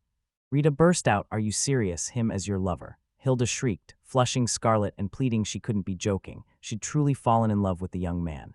Klaus loomed behind him, jeering at Hilda and sneering that she was a warrior. Redo bit back a laugh. Hilda's fist rocketed into Klaus's face, and Red's expression melted into genuine sympathy for him. The village chief slapped Red's shoulder, christened him Dear Groom, and smirked that if he hated the marriage he could just force her out. Red laughed awkwardly, and in that heartbeat he was kicked out. Redeth toyed with sending Hilda away, then felt it was impossible. Klaus strode up and asked, "Are you leaving already?" And Redeth agreed, "Yes, it's time for us to go." The harness leash shot dead center into the seal. The other elves hollered good luck, and Rida and Mina waved, shouting goodbye. Slipping between dimensions, Red's heart leapt. This adventure bristled with dragons and elves, and the guild and Mrs. Millet will be utterly stunned. After some time the hero met Mrs. Millet. The girl screamed, "How could this happen?" They said nothing and slipped away, and Red thought she burst into tears and began berating them. She wiped her tears away and hissed that she'd been frantic with worry. Nina vanished for 2 whole days. Nina and Rida bowed apologetically and huddled beside them under a single cloak. She blurted she suspected Red and Mean were in trouble. Fed up with the guild's treatment, they'd bolted. Those same awful thoughts gnawed at her mind. She seized the boy's hand, collapsed into sobs, and thanked them for coming back to them. Klaus burst in, apologized to the girl, ripped off his hood, and declared that Red was out of town because he'd gone to save them. Her eyes snapped to the stranger's pointed ears, and the world blurred. Shock crashed over her as she realized an elf stood right before her. After a beat, she snatched a pen and jotted the truth. Mr. Redo was an elven village healer who helped vanquish the black dragon, and she apologized for the chaos she'd caused. Redes forced a crooked smile and mouthed his agreement. The girl declared the elves would sell the black dragon to fund the village's restoration, and Klaus gave a single curt nod that sealed it. Klaus barked out a name, snapped his gaze to Mr. Red, and reminded the young man that he had the ability to store. She forced a shaky smile and blurted, "Did the boy bring the dragon here?" Then shook her head and scolded herself. "What am I saying? There was no way he could have put a dragon there." Red and the girl burst into nervous laughter, eyes snapping to each other. Klaus cut them off, declaring they'd brought it and demanding the guild show its appreciation, while the girl shrank back, terrified. She roared at Red to leave the dragon alone, tears streaking down her face, as she insisted no one in the local guild could appreciate this creature. Klaus snapped, "That's a problem." Rita suggested he go to the capital, and he recoiled. She shot them a fierce look, raised a hand, and told them to wait. She'd call in the capital guild's experts to assess the black dragon. Red flashed an innocent grin and asked the girl to do it then. Clouds leaned in and asked if she could give a rough estimate of how long it would take. She paused and declared 2 weeks would be enough. Klaus leapt to his feet and said he was going back to the village then. A memory hits him. He declares the village seized the chance to forge ties with the people, and his eyes flash at the thought of working with them again. She meets Klaus's eyes, says, "I understand," then seals it with a firm handshake. The boy vows to inform the elder, who will expect them in 2 weeks. The heroes spilled out of the Adventurers Guild into the street, and Klaus grinned, asking if he should snag some steaming baked fruit for Katha and Adita.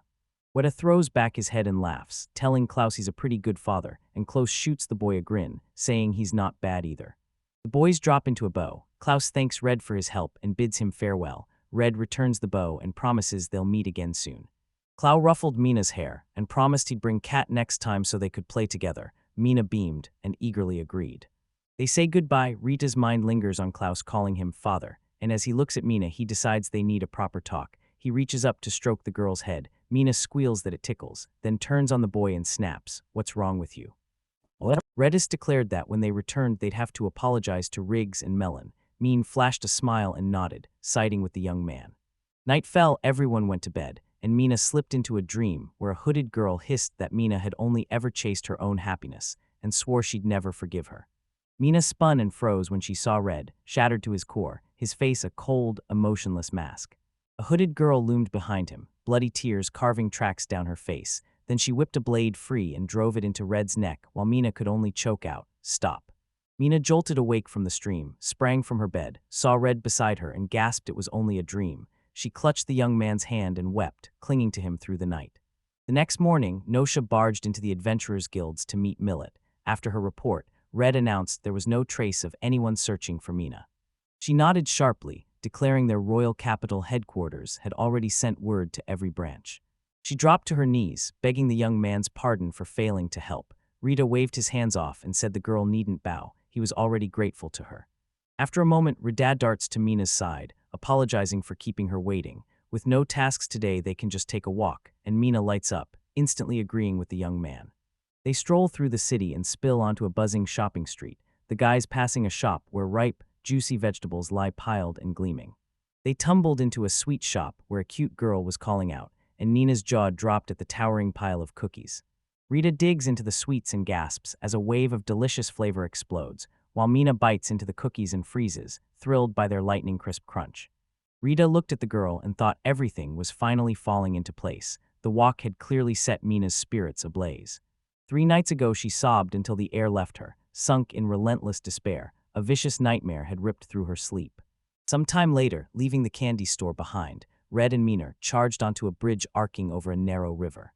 Mima's eyes lit up as she urged Red to peer into the water. Fish swam below, their scales flashing like scattered jewels, and the young man nodded in agreement as he leaned over beside her to look. He couldn't leave her, no matter how he looked at it. He gritted his teeth and decided it'd be better to tell her everything. He spins to Mina and announces he needs an important conversation with the girl. Mina's jaw drops as she asks again about the important conversation, and the girl goes rigid, eyes fixed on him. Rita dropped the bomb that he'd never been married and knew nothing about raising kids, but if the girl agreed they'd become father and daughter, he steeled himself to ask her to be his family. He ruffled my hair. She collapsed into tears, spilling memories about family, and then begged, "Are you sure? Can I really be part of your family?" Suddenly a voice cut through, scoffing, "Of course you can't do that." It was the girl who had appeared in Mina's dream earlier. Redder threw his body over Mina, snapping, "Who are you?" The girl pulled down her hood, and Mina studied her face with razor focus. Tears burst from her eyes as she stepped in front of Rada and confronted her sister. The young man's jaw dropped. He'd met Mina's sister. The girl, her gaze hollow, shot a quick nod and a lazy wave, admitting she and Mina hadn't seen each other in ages. She burst in, breathless, declaring she was looking for Mina. The other girl grinned and said she was glad the girl was safe. Mina froze. She couldn't grasp what her sister meant. The girl spun a blade on her fingertip and voiced those words. Did she actually just say she wanted to be part of his family? She hurled the dagger straight at the young man and spat, "I will not forgive this." The boy spun aside, the dagger whispering past his cheek. Red snapped at the girl, demanding what she was planning. Mina's sister smirked, scoffing that he was clumsy, but at least he'd reacted. Mina slammed the call through in a panic. Her sister snapped, "Wait, first she takes down that old man, then it's her turn." The girl gaped, but Reed instantly clamped his hand over her. He demanded what she was saying, and Minus's sister barked for him to shut up before hurling another dagger at him. Red unleashed a crackling surge of magic, drove him back, and demanded, "Is that girl my sister?" She nodded and declared, "My name's Rana," then without hesitation launched herself off the roof. After she hit the ground, she scoffed that this was typical of the old man, and she was mean as a sister. Reda's gut screamed that Rana was acting wrong and facing her would be brutal. She was terrifyingly strong, so Reda ordered Mina to hide behind the bridge, and Mina agreed, sprinting away. Red Eye spun toward Rana, voice razor-sharp, as he demanded why she wanted to kill her little sister. Rana kept flinging daggers at the boy, snarling that he mustn't call her by her name. He unleashed a surge of magic, knocking the girl's dagger aside once again, but another blade flew past him and cut straight through the armor on his shoulder. The girl sneered that the boy's barrier was lagging, and Mina cut in, ordering her sister to stop the attack and demanding to know why she was doing it. She spat that Red was a villain who planned to exploit her and toss her aside. She lunged into close combat, raining blows on the young man. Red slipped aside and snapped again. "Who's trying to take advantage? What are you talking about?" Rana spun into a blistering strike, but the boy snapped a shimmering barrier into place. The girl flashed a grin and asked if his magic had really strengthened after meeting Mina.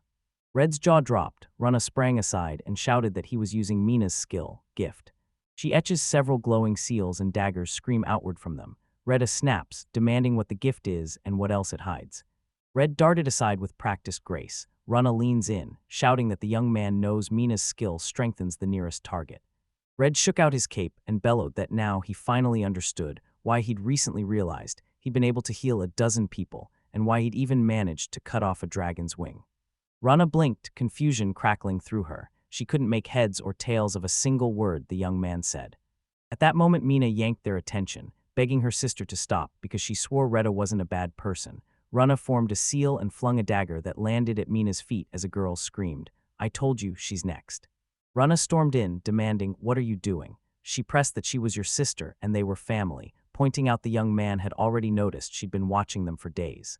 Rana snarled she'd handle her personally. First, she'd yank her free from that filthy young man, then she'd take her home. The boy must die, she kept hurling daggers at him, and Red twisted to dodge, but one blade still found its mark. Mina panicked and slammed the call button for Retta. The young man, trying to calm her, insisted he was fine. Rana cut in, snapping that this was exactly why she and Mina should head home together. Rana swore they'd be forgiven if they returned together. Mina shrieked, vowing she'd never go back there. Mina screamed, throwing the question at her sister, "What's wrong with you?" And at that exact moment, Reddist clapped his hand to his shoulder and started healing it, snarling that she didn't understand what was happening, and Mina clearly refused to go there. Mina's stare when they met screamed how monstrous Rana's home must be, and Rana's words twisted. She'd threatened to kill Mina earlier, and now she calls her home. He sneered that the girl's words didn't match her actions. Maybe she's the confused one. Rana snapped, "Shut up," charged at the boy, hissed that the last thing they needed was to listen to her, then swung her arm and ordered him to disappear. Rita thrust out his hand and implored Rana to stop and listen. Mina screamed at her sister, "Don't hurt Dad." Rona froze mid-attack and stepped back, sparing Red. The girl burst into tears, yelling that it wasn't fair. She dropped the dagger and spat. "Why?" Suddenly her vision blurred. She grabbed her head and crumpled to the ground. Redna leaned in and asked what was wrong, but she screamed for him to stay away. Rune stepped back, yanked her hood up, and her eyes began to change again. Ridity froze, bewildered. In that instant, the girl's eyes had shifted into something unfamiliar. Mina barreled up to the young man. Mina asked if he was okay. Ridan needed his hand and told her he was more or less okay. He cradled the girl's head, eyes sharp with worry as he asked if she was hurt. Mina shook her head. She wasn't. Mina's cheeks flushed crimson as she confessed that when the boy asked if the girl wanted to become a family, pure joy flooded her. She wanted to be family with him too. Her sister was family too, but today something was horribly wrong. She was behaving like a stranger. Mina sobbed, begging the young man to save her sister. Ridow wrapped her in a fierce hug, assuring her everything was fine and that he'd think of something. Later that night, Mina lay asleep in her bed, while the young man hunched at the table, poring over a book, a fierce urgency blazing in him. He had to act. Mima's thoughts snapped back to the days before Rada. She and her sister had lived inside a shadowy underground organization, where each day was a relentless fight to survive. Her gift amplified whoever stood closest. Chained like a weapon, she was forced to empower the organization's members day after day. She couldn't summon the skill on command, and the organization's interest evaporated the moment she failed to activate it. They kept her as nothing but a hostage for her sister. That sister's freakish physical prowess forged her into a cold-blooded assassin. She hunted down and executed anyone the organization labeled undesirable. Once, she had no choice but to assassinate a high-ranking member of a rival organization. She could have ripped free from the organization's grip and vanished, but Mina's presence kept her rooted. If Mina had been alone, Rana would have slipped away, but Mina was being held hostage. When the guards got drunk that day, she risked everything and snatched the keys. She tore off her shackles and bolted into the night, convinced now that nothing could bind her sister. She wanted the girl to escape with her. The next day, Rida and Mina slipped beyond the city walls. The young man scanned the horizon and pronounced the spot ideal. He whipped to Rana and barked, "You there, come out now." Startled, she sprang into view, and Rana's grin sliced the air as she taunted whether the young man had really decided to hand Mina over to her quietly and peacefully. Mina spun to her sister, but Retta cut in, declaring everything was completely wrong and that he had come here today to cure the girl, and Rana blinked, unable to grasp what the young man meant. She unsheathes her blade in a flash and taunts that the boy came here to die. Does he really think his barrier can hold against her full-strength strike? Rita snapped it wasn't like that at all, so he braced himself to be a little more serious today. The young man invoked the spirit of fire and fireballs rained across the territory. Rana's eyes flew wide and she blurted, "Red, what is that?" Red grinned coldly. It's breathtaking magic, and it will kill him. She unleashed a storm of daggers at Rita and vowed she'd do it before he could ever use them. The boy activated his storage, and every dagger the girls hurled at him vanished mid-flight. Rana froze, eyes wide, then Rita replied that warned it might be a little scary. Rita snapped at the girl to be patient for a while, commanded the fireballs to scorch the enemy, then roared for a volley of flaming orbs. Fireballs rained down on Rana, and she grits her teeth, darting and twisting to dodge every searing blast. A massive volley of fireballs hurtled straight at Rune, slammed into the ground, and exploded. She darted aside and hurled her blade at him, but he triggered his storage skill and yanked the flying dagger straight into his inventory. He blasted a volley of fireballs straight at Rune. The girl sneered that throwing them was useless and vowed she'd close in and slice the boy's head clean off. Out of nowhere, Rana materialized behind the boy. Mina, clutching Red's cloak, screamed for her sister, panic tearing through her voice. Rita snapped her head back and slammed up a wind barrier just as the ruin came crashing down onto the seal carved into the ground. Shock ripped through her as she realized the young man had baited her into a trap, and a spell hurled her straight into the air. Retta flexed his fists and roared he could now seize the girl. He then activated another skill and conjured chain shackles that snapped onto her. Rana plunged and Red caught her. Mina exhaled in relief as the girl screamed, begging the young man to let her go immediately. She whirled to Mina and poured out what was going on and why the girl had left her, and Mina snapped that wasn't the case at all. Rana snarled she'd drag her home and kill her. Rita insisted the girl had tried hard and was fine now. Rana couldn't make sense of what the young man was saying. Rated didn't even try to explain. He triggered the seal on his palm, summoned the release from control magic, and planted his hand against the girl's face. Rana's memory snapped to the men who hailed her for finishing off the head of that hostile organization. He snatched the Rod of Dominion, unleashed its power, shouted Rune Pierce, and ordered her to bring Mina Pierce back home. She must also kill anyone who dares stand in her way. Fear lanced through Reno as he choked out, "What is it?" Suddenly her vision dissolved into a blur. A scream ripped from her as the staff in the man's hands exploded into splinters. He snarled that the runaway girl had cost him his precious staff. Agony ripped through her as her eyes snapped to a new color, and minutes later she stood on a rooftop in the heart of the city. She smirked and declared she'd found Mina, and that Mina had to be brought home. Rune's voice sliced through, barking at him not to bring her back. She writhed in agony again, her voice jagged as she demanded Nina be brought back home, and her eyes snapped to a new color once more. Reddit clamped his hand against the girl's face as she burst into tears, screaming for her sister, and the sting of that mean smile she used to wear beside the boy hit her like a knife. The instant Rana plunged into that sickening haze, her second consciousness slammed into her, cheering that she'd already come to her senses.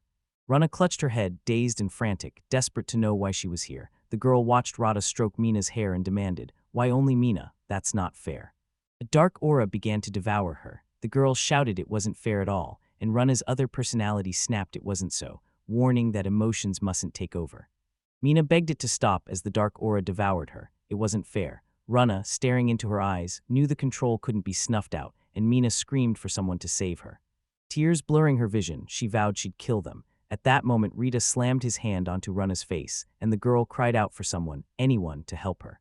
Red roared he'd save the girl right now. The spell still worked. Suddenly, the dark shade over Rune's eyes began to crack, then shattered completely. She stared up at the sky, where a blazing sun and a smiling Red hovered. Rana's sobs ripped from her.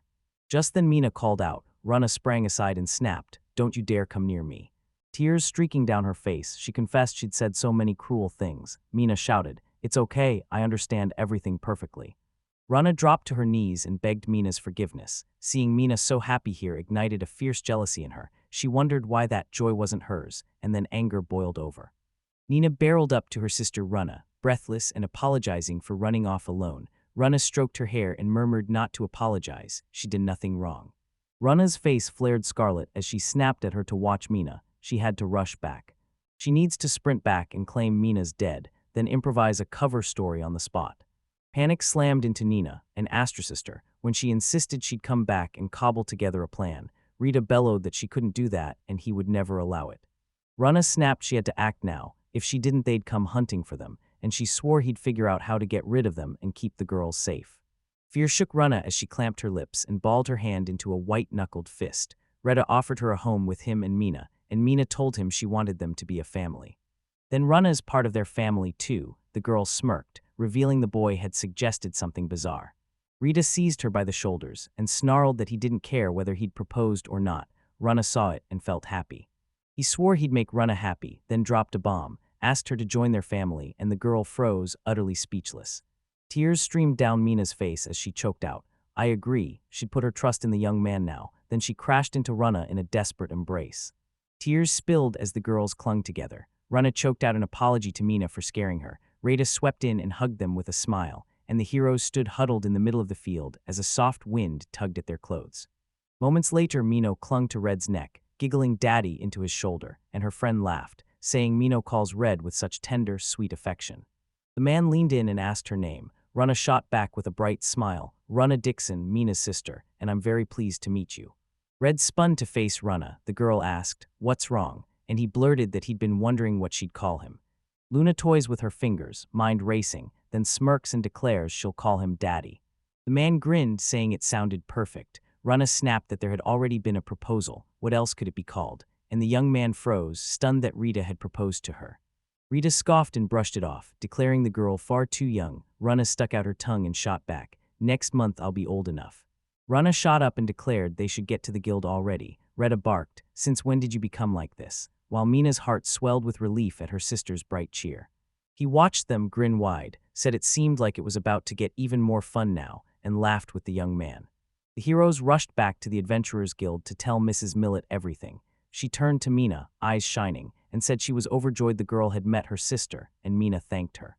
Rana cut them off and spun toward Mrs. Millet. The girl snapped, "What's wrong?" and Rana answered, "We'll be back next month." She suddenly appears at the woman's door and declares they'll return to change her status from daughter to wife, and a stunned Mrs. Millet blurts, "That's good." Rena's jaw dropped. She cut him off and declared that the young man himself wanted to make her happy by becoming her family, and she agreed. The girl went scarlet and whirled on her heel, then blurted to the young man, "Did you really forget about it?" Mrs. Millet laughed and said she was looking forward to it. Tears stung Red's eyes as he realized the situation was shifting into their hands, and he snapped at Miss Millet, "Where exactly were you talking about?" A week had finally passed since Rana and Mina became real sisters, and Red, Mina, and Rana were cutting through the bustling city street when Elliot suddenly hollered, "Brother," at Red and fired off a text asking if they were really walking together again. Rita called out to Elliot in Tex. Elliot blurted that people had been badly hurt during the cleanup and were coming from there. Tex growled that the sudden warmth had driven monsters out and warned them to stay sharp. Rana winked and shrugged. "No big deal, even if they escape, she'll crush them." She asked Red if that was true, and he agreed. Tech grinned, calling it an encouraging sign. Reddit cut in, insisting that as a parent he couldn't let Rana push herself too hard. Elliot shot back that Reddit hadn't noticed just how explosive Rana's energy was. He snatched the boy and insisted they had to rush to a great place for a drink, while Reddo whispered he'd like to, but didn't even know, dread stabbing him at the thought of his daughters finding out. Rana cut them off and snapped at him to hurry. She was ravenous, and Nina was too. Elliot hugged himself, trembling, and blurted that he understood the boy completely. Red gave a nervous laugh and said one was far more terrible than the other. Ellie said nothing would cut deeper than Mina fixing him with a disapproving stare and saying, "Don't come near me again." Mina shouted to Red. He raked a hand through his hair, shot the girls an apologetic grin and said he was on his way, then tossed a brisk wave to his comrades and strode off. Rana barreled through the city, strode up to the young man and asked him what a great place was. Redder even choked. He clutched his head and blurted that a friend raved the place had unbeatable booze. Rana smirked, leaned in, and whispered to Mina while Red wasn't looking. Mina slipped to the boy and yanked his cloak. Mina's cheeks flamed as she snapped to Red that it was wildly indecent. The young man froze, stunned into silence. Mina whipped around to Rana and asked if she'd said it right. Rana laughed and patted the girl on the head, and Rita snapped that he really wasn't going there. Soon Mina and the girl grabbed brooms and swept the yard, long dresses brushing the ground and their hair tucked beneath light scarves.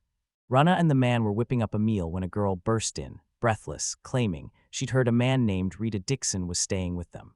The young man hunched at the table, testing a spell from the book, when a thunderous stomp ripped through the room. Mina and Rana burst into the room as a girl blurted that Red had a guest, a girl. The young man ran a hand through his hair and demanded who it was, and Mina admitted she'd forgotten to ask her name. Rin giggled, teasing, could she be Dad's ex? Red spun around, snapping, he's going to be mad. Rin burst into laughter and shot back, really. Red dropped down from his room, and a girl, a former member of his crew, locked eyes with him. pure joy exploding across her face when he finally showed up. Retta's jaw dropped when Isha Al-Ro appeared. He blurted, "What are you doing here?" And she crossed her arms, sighed, and warned the young man not to ask. When she found out Gil had kicked the boy out, she ripped herself from the black wolves too. Red gaped and blurted, "She really did that. She'd only just joined them."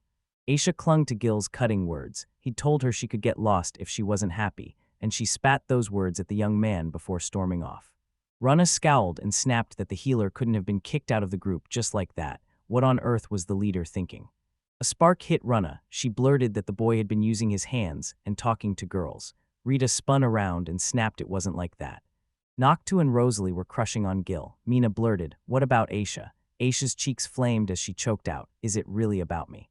The girl blurted that Reed had someone there at the time. The young man clamped his hand over Aisha's mouth and hissed, "Not another word," then demanded why the girl was there. Aisha admitted she'd been roaming solo for months, scraping by with no profit. Then she laid eyes on the migration sheet, and it pulled her straight into Ammer's. If she were seriously injured, the losses would be staggering. She enlisted in the civil police, and now stands sentinel at the gate of a single-owner mansion. Staying here turned out to be a brilliant move. Redis crowed that Aisha had joined the guards, praising the steady police pay, and Aisha vowed to repay the village that raised an orphan like her. A sly grin spreads across her face as she leans in. "I caught wind of explosive rumors about that young man. Did he really slay a dragon in the elven settlement?" Runes flashed a nervous smile and blurted, "Did I just hear dragons and elves?" Mina's returned the grin and said, "Dad tried his absolute hardest." Aisha's jaw dropped. She'd already convinced herself it was just a namesake, but it turned out to be true. Rita let out a nervous laugh, scratched the back of his head, and blurted that he was just a surprise. Aisha and Rana jolted, surprise exploding across their faces. Aisha folded her arms across her chest, exhaled, and snapped that, unlike Gil, the young man had accomplished a staggering amount in just 3 weeks. Redder snarled, "Can't the black wolves raise their ranks?" Aisha stared cool as ice and shot back, "No, it's not like that at all." Gil and Gilliam plunged into banditry and are now wanted men. Red gaped and demanded, "Why would they do this?" Aisha gasped, blurting she'd finally talked to Rosalie. She learned the girl had deserted the Black Wolves, and Rosalie revealed Nikto had deserted them too. After Gil and Gilliam kicked out Red, they flat out refused to change tactics or gear, bleeding cash on treatments until bills piled high, and in the worst case, death loomed. Gil, dangerously reckless and boneheaded, hurled himself at the monsters, crowing he could handle them without Red. He screamed he could live without him. The girls branded the young man obsessed, and he couldn't force the words out. Aisha pressed Rosalie, asking if she didn't love Gil. Rosalie smiled and confessed she had in the past, but now he was just hopeless. Aisha leaned in and spun the tale to Red. They were forced to buy healing supplies, scraped together alone, then bolted, and that's how they became bandits. Runnies flashed a shaky, nervous grin. Mina and Rida froze in stunned silence, and Rida clawed at the back of his head as a heavy gloom sank over him. He said he remembered Gil stirring up trouble for years, yet he always flashed a grin and radiated kindness. Mina spun to the young man, desperate to lift his spirits. The girl declared he was powerless to change anything here, and Aisha echoed that truth. Aisha flipped the conversation, curiosity blazing in her eyes as she turned to Mina and Rana and asked, who were those cute girls next to him? She curled a smirk and taunted, "Did that boy really kidnap them? I could report him to the police," and Rita erupted, "How could that girl even think about it?" Aisha exploded with laughter, calling it a stupid joke and telling the boy not to worry. Rana went crimson, mortified, and blurted that he'd stolen her heart. Aisha burst out laughing again. Aisha declared her name, Aisha Alcro, revealed she used to be in Red's group, and practically glowed with joy meeting Rana and Mina. Mina flashes a bright grin and declares, "I'm Mina Dixon, Red's daughter." Rana winks and announces, "I'm Mina's sister and Red's wife, Rana Dixon." Aisha whirled to the young man and snapped, "I don't understand a thing." Retta sneered that neither of them were her real daughters. Aisha jabbed a finger at another girl, gushing that she was adorable and asking who she was. The girl smiled, said her name was Mailing, and that she wanted to hear their stories. The man apologized, and Aisha's breath hitched as she realized Mailing was his daughter. Mina piped up that she wanted to hear Red's adventures too. Aisha looked to the boy and asked if he minded. Red shrugged he didn't, not that he thought his life as an adventurer was remotely exciting. Embarrassment clips his tongue. He'd be endlessly grateful if Aisha stepped in to help. Rana declared she was desperate to hear about Red's love affairs. The young man snapped at Aisha, ordering her not to mention them. Aisha declared she'd start with the story of how Rita saved her. The boy froze, convinced something inside him was wrong. Aisha insisted it all began the moment they first met. Aisha's shout tore the air. She'd blanked on why she'd come. Her master had ordered her to find a healer named Rada Dixon and bring him, and Rada froze, stunned. She snapped that she'd already settled everything at the guild, and a carriage sat waiting outside. He had to leave with her this instant. Rada froze, clueless what she meant or which master she was naming. After some time, Rita, Mina, Rana and Aisha rode in the cart, and Rita glared at Aisha, demanding what business her master had with him that they'd even prepared a cart. Aisha snapped, who knows? She can't place the boy anymore. She'd only been told to fetch an order for her, so she can only assume it's confidential. Mina suddenly leaned out the window and shot at Aisha. What kind of person is your master? Aisha shrugged. He's a little strange, and Mina blinked, not understanding what she meant.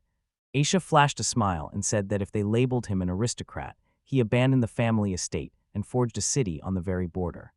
Nobody even bothered to ask if that was great. Aisha snapped that he always joined the police on patrol. He plunged in with the dwarves, raising her walls and carving out new dwellings. Rana said he was downright strange. Aisha said she thought maybe he'd crossed paths with Rada somewhere. After a while, Minas's gaze locked onto a hulking mansion. Aisha nodded and declared, "That's the owner's mansion." She insists on doing something first. The carriage thundered on, then without warning yanked to a dead stop, leaving the heroes stunned and baffled.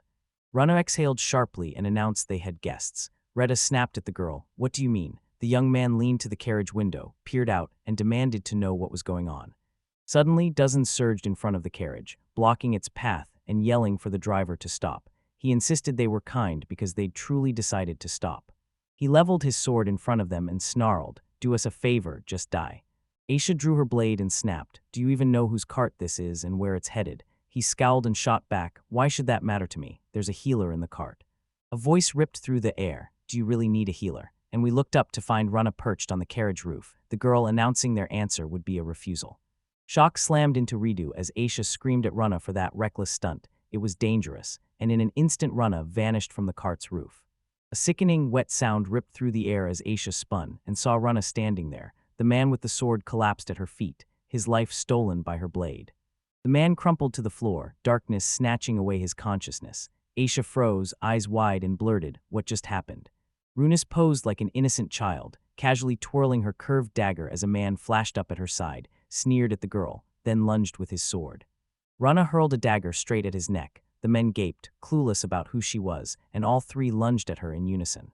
Runade leaped with effortless ease, slammed the backs of three heads and knocked them out. The other bandits gaped in surprise again as he turned to them with a demonic smile. She ripped through the men, crushing them left and right. Aisha said a rumor circulated that a monster-slaying powerhouse had just joined the adventurers' police. This girl, silver-haired, ice-blonde and dark-skinned, was that rune they were talking about. Aisha screamed at Rana to stop. "Don't kill them, just detain them and hand them to the police," while Rana smiled, her leg pinning the bandit's neck as she said they were only unconscious. When the dust settled, all the bandits lay bound on the ground. Rana sprinted to Red and flashed an expectant grin that begged for praise. The boy and Mina showered Rana with playful pats. Rita praised her but warned her not to overdo it, and Rana giggled. Aisha cut them off, snapping that the police would take care of the rest, and insisting it was time for them to move on. Rita and the girls scrambled into the carriage as it pulled away. The young man gaped as the owner's mansion towered ahead, vast and majestic. Mina grabbed her sister and called her to drink in the stunning view. Rana's jaw dropped. She hadn't expected so many houses crammed into the city. And they even spotted the Mastaccio dwarf shop tucked among them. Rita declared they preferred the city's scenery to the mansion. Aisha laughed and immediately sided with the young man. At last they reached Aisha's master's mansion, and a stately, dignified man stepped forward to greet Mr. Reddickson and the young ladies with a composed bow. He announced, "I'm Maisel, the butler," bowed sharply, flung the door wide and urged the guests inside. "The owner is waiting for them." The heroes stormed down a cavernous corridor and burst into a room dominated by a huge door, where a young man and a girl waited. The young man flung his arms wide and cried that he was happy to see Reddickson. The young man throws back his head and proclaims he's the master of the city of Amort Tita Amert Rodenbert. The girl at his side lifts her chin and declares she's Gabrielle Rodenbert. Rada clasps the boy's hand with a grin and declares, "Nice to meet you, I'm Rada Dixon," and the girls chime in, each announcing her name.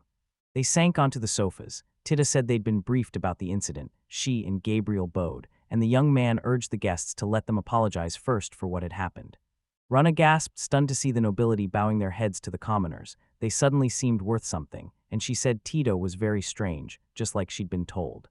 Rada lifted a hand, voice warm, and urged them to raise their heads as they accepted the apologies. Tita beamed and thanked Mr. Reddickson for coming to his estate. The young man gave off a kindly air. Then Rita pressed her hand to Mr. Rodenbert's chest and demanded to know why he'd invited them to his estate. He flashed a grin and shrugged off their formalities. "Call me Tita," he declared. The locals already did, and Rita chimed in, calling the hero Mr. Tita. Tita's face went stone cold. Before the boy could ask anything, he cut him off and demanded one thing: heal his sister, Valerie. He snaps that seeing once beats hearing 100 times, offers to lead them through so they'll be guided. Then Mr. Tita turns to Mezel. The butler nods and ushers the estate's guests to trail behind him. They climb up to the manor's back room. Mr. Tita points down the shadowed corridor. His sister's room lies further along the hall. Mazel the butler pivots to Rana and Mina and beckons them to follow. Then they set out steaming, irresistible tea and sweets, and the girls gape, demanding what the man means. Gabriel barges in, bewildered, and apologizes. "This isn't something you'd want to show little girls." Rana throws her hands behind her head and agrees. Mina mirrors her, wishing her dad luck, and the young man answers with a quick, earnest wave to the girls. Retta snaps, "What condition is our sister in?" Mr. Tito freezes, words choking in his throat, and Gabrielle cuts in. "It happened a year ago." They were holed up in a remote lakeside house, the whole family reveling over dinner, the room alive with happiness. Then suddenly a terrible flame erupted from her body. Mr. Tito said she looked like she'd been swallowed by flames, and it hurled her into a coma that's now dragged on for a year.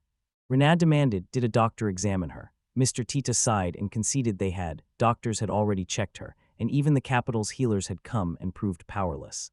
Mr. Tito caught wind that a mysterious healer had materialized at the Adventurers Guild. Moments later, a young man rapped on Valerie's door and declared they were going to her room. Rita slips into the room first. He follows, voice cracking as he apologizes to Mrs. Valerie for intruding, while the girl lies utterly silent on the bed. The young man's jaw dropped when he saw a fragile girl lying on a huge bed, two mates standing at her bedside. The young man would have sworn she looked like an innocent sleeper, until Gabrielle strode up, snatched the blanket, and begged Valerie to forgive her. The girl yanked the blanket away and took in Valerie's entire burned body. Valerie wore wafer-thin nightclothes that barely brushed her skin so they wouldn't aggravate the burns. Retta urged Mr. Tidd to examine the girl. The young man consented, and Retta closed the distance to apologize to her. He announced he was Rhett Atkinson and that he'd come to heal her. The young man's eyes narrowed. These couldn't be burns. There was no inflammation on her body. He plants his palm on the dark spot and floods it with healing magic. The boy thinks they could be scars, and the blotches dissolve. Surprise blasted Retta. He froze, doubting this would be enough, and couldn't fathom why the others hadn't been able to heal her yet. Suddenly, the young man watches the dark spots shrink again. Then the patch that had healed is swallowed by spreading darkness once more. Mr. Tita pressed a hand to his temple and muttered, "That's just how it is. Healing couldn't touch these burns." And Gabrielle sighed, "No one can figure out what kind of burns these are." Rada fought for a heartbeat, then screamed that her body had suddenly ignited. It resisted her treatment, and the wounds stubbornly refused to heal. These aren't simple burns or runes. Someone deliberately inflicted them, and the young man bolts into action, determined to try something. A glowing seal blooms on his palm. He sweeps it across his face to unleash his detection skill, and a sigil flares onto his eye. Mr. Tita demanded to know why the boy had activated the detection skill, and Redia nodded, agreeing that adventurers rely on that sort of magic. It's the bread-and-butter spell for sniffing out traps and identifying objects. When magic pools in a spot, it burns blue, and blessed things glow pure white. It's their aura. The young man stared at Valerie's aura. It flared jet black, the dead telltale of a curse, and Rita's blood ran cold as she realized she was cursed. Mr. Tito's eyes went wide as he blurted, "Is she truly cursed?" He couldn't make sense of why the curse had struck her, and Gabrielle trembled for Valerie. Mr. Tita lurched, clamping a hand to his face. He doesn't know what they should do now. Gabriel urges they haul this to the capital's Healers Guild for answers. Mr. Tito admits she's right, then snaps, "What can healers do against this curse?" Weta cut in, barking at Mr. Tita to wait. The young man, distracted, blurted an apology to Rita and swore he'd definitely pay for his services. Retta, the young man, pleads cautiously that he never meant that. He only just learned the spell and hasn't used it yet. The young man leans in, confidence flaring, and asks Mr. Tidd if he can try casting a curse removal spell. Mr. Tata stood stunned, snatching Red by the shoulders and demanding if he truly wielded that magic. The boy agreed, and then Mr. Red nodded and urged him to use it. Redia stepped up to Valerie. admitting he couldn't promise the spell would work but pledging to ease her suffering until the capital's specialists arrived, and Gabriel and Tita clasped hands, staring at the young man with trembling hope. Redis flung his arms wide and sealed his eyes, summoned the spirits of light, and ordered them to drive the evil away. Then the young man snapped his eyes open and unleashed the curse removal spell. In an instant, a colossal, blinding magic seal erupted beneath the girl's body as a radiant sphere crackled to life in her hands. Inside her mind, a powerful flame encircled her, and she sobbed as blistering heat seared her and suffocating darkness swallowed her. Tears burned her cheeks as she clung to the memory of a voice, but darkness stole her sight and hearing. Valerie couldn't tell how long she'd been there, and burning with heat she begged anyone, please, help. The black void above the flame splintered and tore open like glass. The girl caught sight of it. She jolted awake in the real world, cowering and screaming for her brother as her body blazed with heat, and Mr. Cheetah roared that Valerie had woken. Retta spun to Mrs. Valerie and said, "Everything's fine," as the curse began to unravel. Panic ripped through her and she gasped, "Who are you?" He answered, calm and sharp, "Retta Dixon, I'm a healer." She spotted her brother Tid and sister Gabrielle nearby, arms wrapped tight as they watched everything, and relief flooded her, turning into a bright, shaky smile. Tito's jaw dropped as Valerie's dark spots began to dissolve. She sat on her bed, fingers clawed into Red's clothes, while the young man wound up his spell. Tears streaked Gabrielle's face even as a relieved smile broke when the spots on the girl's skin vanished. Red grabbed Mrs. Valerie's hand and shouted, "Hold on, I'll move heaven and earth." The girl grinned, nodded, and vowed she'd try. The young man pressed on, channeling his magic. Mrs. Valerie opened her mouth to speak to Rita, but pain ripped through her and she screamed again. Rita felt the trial tighten and watched his mana bleed away. He thought he couldn't cope or finish the purification. Crackling aura coils around the young man, and he thinks he can't stop as devastating dread floods him, and a blinding light blooms between him and Valerie.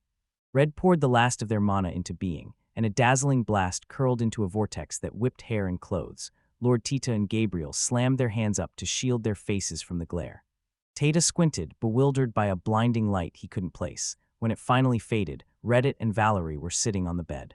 We barreled back to Mrs. Valerie, and just as he opened his mouth, the girl cut him off, snapping that everything was fine. The young man stumbled and shouted he couldn't do it anymore. Red toppled straight into Mrs. Valerie's lap, and the crowd shifted awkwardly, a little embarrassed. Mr. Tita leaned in and asked the girl how she felt. She ran her hand over Red's head and grinned, saying she was fine, all thanks to Mr. Red. Retta plunges into memories as Nikto's voice snaps that the young man must master the mana in his body, and the young man freezes, turning the command over in his head. He unleashed the wind cutter and ripped through the monster. Nekta told the boy he'd done everything correctly. She compared it to alcohol. A young man must bottle it with surgical skill, never letting a single drop spill. Pour too much and the glass will overflow, alcohol cascading out and splashing until the bottle lies empty. The young man smiled, comprehension lighting his face as he grasped what the girl meant. Nick slammed a wave of magic into the boy's vision so he could see exactly what she meant. The girl called the spirits of flame to answer her command. She warned that bottling up magic would unleash something monstrous. Then she called the flame spirits again and hurled them at the enemies, blowing the area apart, and Red froze in pure terror. Gil snapped at NATO. "Do you and Rada really want to just kill them, or are you aiming to eradicate the goblins entirely?" Nukito locked eyes with the young man and asked if he understood. Red flashed a wry smile and said he'd try to carve her words into his memory. Nikto nodded, fierce with certainty that he could handle it. Retta reached up, touched his head, and whispered, "Is this a dream?" He admitted he'd lost control and seemed to black out. He's still reeling from what he'd been taught earlier. Suddenly, Mr. Tita spun to him and called, "Good morning," sitting in a chair beside the bed with a book in hand. The young man blurted that Retta had finally woken up, and surprise cracked across his face. He whirled to find Mr. Teed, hauling himself upright, apology trembling on his tongue for commandeering their bed. Tita flashed a relieved grin and told the boy not to worry. He'd saved his sister, and Mr. Tita had been read as dead. The boy jumped in that they'd tested Valerie with detection, and the curse had lifted. Rada beamed, glad to hear it, then pivoted to Mr. Tid and asked where his daughters were. The young man replied that Mina and Rana were in the bathroom. Valerie had been adamant about it. Gabrielle grabbed Valerie's arm and warned her to move carefully. She'd only just recovered. Valerie swallowed, nodded, and thanked her sister. The girls flooded into the bathroom. Jaws dropping, Mina beamed and exclaimed the bathtub was enormous.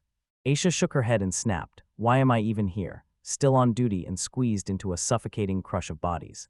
Valerie whipped around to Aisha and snapped that she'd heard Aisha and Mr. Rita had traveled together before. Aisha swallowed and agreed, fear tightening her chest. At first Rana had convinced herself it would be fine if it was Ms. Gabriella. Now Valerie called Dad by his first name, and a cold dread shot through her.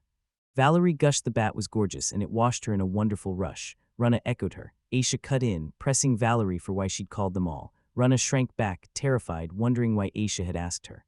Valerie beamed and snapped that of course she had a reason. She was going to press the girls about Red.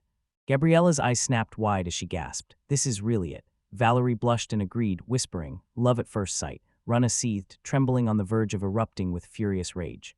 Rana strode up to Mrs. Valerie and declared she belonged to the aristocracy, convinced she must never fall in love with her commoner father.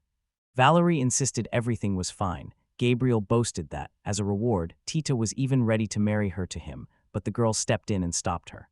Rana's voice trembled as she admitted these tales are all too common. A woman falls in love with her healer and ends up suffering for it. Nina snapped back to her senses and shot out that it was the same case, only with Rana. The girl sprang up and demanded which side Mina was on, then flashed a sweet smile and declared she stood with her dad. Valerie smirked and declared, everything's clear now. If you want to avoid regrets later, tell me about Red. Minus declared fact 1, Dad is deeply kind. Aisha jumped in with fact 2, Red's always been kind, though it was difficult to rely on him before and now he seems quite popular. Rana tossed out fact 3, owning she had no clue and half guessing it might be kind. Valerie burst out that the instant she heard it she wanted to be their mother. The girl thrust out her hand and declared she was counting on Mina and Rana. Rana recognized her as the woman who would declare war. She squeezed Valerie's hand hard and declared the girl was asking for it. Valerie choked out a nervous laugh, and Aisha blinked, unsure she'd understood everything correctly. Relief flooded Redo as he strode with Mr. Tita, thanking the master for cooling him down, and Tita laughed, saying he was proud of his hot spring. The young man leaned in and blurted, are the girls really still in the bathroom? Tita proposed they all grab a drink for now, and Red nodded in agreement. Minutes later 2 girls burst through the door shouting, we're home, to Mom and Dad, and Tata, Gabrielle and Valerie rushed forward to greet them. The girls froze, then erupted into questions when Valerie suddenly appeared. How did you wake? How did you feel? And Valerie smiled, saying everything was fine now. The butler locked eyes with him and demanded the girls greet the guests first. They surged toward Red, Mina, and Rune. The blonde girl setter bore the name Oro Ammert, and the dark-haired girl setter answered to Nero Ammert. Tita slammed the truth at Retta. These were his daughters. They were planning to open a school this spring and had come to visit for experimental purposes. Rita beamed that he was overjoyed to meet the girls. Tide chimed that school was great, and Gabrielle cut in, declaring they'd wrap up greetings and head to dinner. Moments later, the whole group gathered at a long table. Valerie slid the meat to Mr. Reed and urged him to taste it. The young man beamed and thanked the girl for her concern. Rana insisted he couldn't live on meat alone. He needed vegetables too, and the young man agreed, thanking Rana. Valerie warned Mr. Rada the dry food would parch his throat and urged him to drink some wine. Rada apologized to her. He locked eyes with Mr. Tid, thoughts scrambling to make sense of the chaos, while Tid stood frozen, unable to fathom how it had come to this. Mina gushed that they got along so well. Valerie cut in, apologizing for interrupting dinner and saying she needed to speak with her brother. Mr. Tita turned to the girl and asked what had happened. Valerie declared she wanted to date Rita before she tied the knot, then stared down her brother and asked if he opposed it. Redder's eyes widened and he shot at Valerie. What are you talking about? As Rana sprang up, glaring with fierce anger, she heard Valerie lay her desires bare, and she wouldn't let her stand in the way. Rana's cheeks flared as she blurted to Valerie that Rida had already proposed to her. Was she sure? Rida went pale with fear and told Rana he hadn't said that to propose. Valerie admitted she only dared to ask for permission because her rival was impossibly cute. Mr. Tita shrugged and said he wasn't against it, but Rida. He snapped that he knows nothing about Valerie, admitted he's no great companion, and reminded everyone he's already over 30. Valerie burst into sobs, begging what they should do now that Mr. Retta had rejected her. Retta snapped he hadn't meant that. Rana gasped the boy had her, and Retta roared that Rana was actually his daughter. Mr. Tita cut in and proposed they be friends first. He turned to Rita and asked what he thinks. Red grinned, saying he's not against friendship and that it would be an honor for him. Rana snapped there's no need for that. Tita thrusts Valerie into the boy's care. He accepts on the spot, and Valerie's eyes snap wide as a memory crashes back. Gabriel whips to the girl and asks, "What's wrong?" Valerie bursts out that she just thought of something. If Retta befriends her, her brother will no longer be lonely and will have a friend. Mr. Tito's shock exploded into a shout. I'm not lonely. The next morning, everyone poured out of the house and swarmed Red, showering him with thanks for the visit and the dinner, while the Ammer children hugged Mina and vowed they'd see her again. We were ready to sprint after them the moment they tore away. Rana's thoughts snapped to the curse. Among healers, breaking a curse is almost mythic, so rare its few wielders are hailed as divine messengers. The spell tears the caster with brutal strain, and Rana has heard those curses fall away in mere days, sometimes weeks. Even if they forced every action into a blessing, it would still chew up at least half a day, and at worst, accomplish absolutely nothing. Those same fireballs she'd already seen when Red cast his spell. Who is this really? That question burned through the girl's mind. Mina snapped her head toward Rana and leaned in, finding her sister adrift in the clouds. Rana's smile steadied, and she murmured that she finally realized how incredible their daddy was. Mina whooped, lifting a tiny hand into the air. Beaming, the little girl echoed her older sister and declared their father was something special. Rana pulled Mina into a warm hug, stroked her head, and told her she was every bit as incredible as her father. Mina burst into loud laughter, while Rana's smile stayed perfectly calm. Redel swept in to save her, warmth and kindness pouring off him. She could still see that day like it was burned into her bones, and Mrs. Valerie felt it too, openly making eyes at him across the dinner table. 2 days later, already home, a blonde girl materialized at the threshold, Valerie, flashing a smile as she asked if Mr. Redo was home now.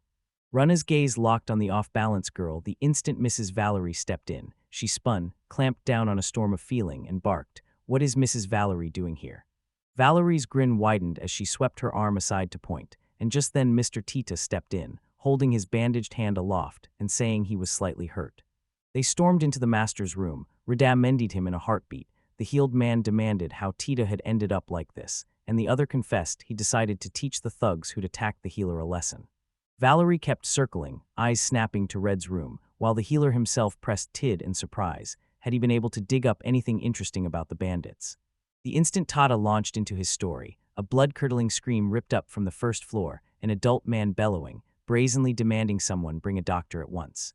Redder's gaze snapped up. Someone wanted to see him, and curiosity burned. Who was this ill-mannered man? He turned to Tita and said he'd go outside. Red eased down the stairs, shouting for Riggs, the healer desperate to know what had happened while he tended Mr. Tid, when an object suddenly hurtled straight at him. The healer dove aside as a glass vessel full of liquid struck the wall and splashed onto the floor. Rana stared ahead, dumbfounded. Several men hemmed him in. One of them yelled, jabbed a finger at Red and demanded, "Are you really a healer? Sprint to me and heal me now." Redia demanded to know why he should obey, and one of the insolent man's escorts barked at him not to speak to Munza like that. Munza LG, owner of the largest trading company that bears his family name, pinned the healer with a hawk's stare, sizing up his condition and rank. The other man spun on Munza and spat that he was corrupt. Rage boiled in Munza, who snapped at Retta to start the treatment at once. He tossed aside the cost and braced to endure any pain. Renault strode up to the man and snapped they'd settle payment later. The healer demanded to see the wounds the merchant wanted healed as Munza began peeling back his cloak. He ripped off his outer clothes and hurled them away, revealing black spots blotching his exposed body while only his head, shoulders, and neck stayed untouched. They were red. I thought they were burns. Monsa kept badgering the healer, insisting 2 of their healer guilds had already examined him before he came, then sneering that the city's healers were incompetent. He clung to the hope that Rita could pull through. The healers said the burns were suffered 1 or 2 evenings ago. The merchant's assistant confirmed it, and it all hit them without warning. The assistant pleaded with Rhonda to help his master. Rhonda fell silent, eyes narrowing, and a cold understanding flickered. He finally saw why Munza had been wounded. A jolt of memory snapped back. He remembered a theory he'd devoured in books years ago. The crush removal spell, if it had worked correctly, functioned like this. Rita spun to the trading company's owner and snarled that the curses were rigged to snap back to their caster the moment anyone tried to dispel them. Munza snapped his head up, eyes wide in surprise. The assistant exploded, shouting that Redo had shown no respect. A healer had no right to act like that and had mocked their boss, when suddenly the girl's voice cut through.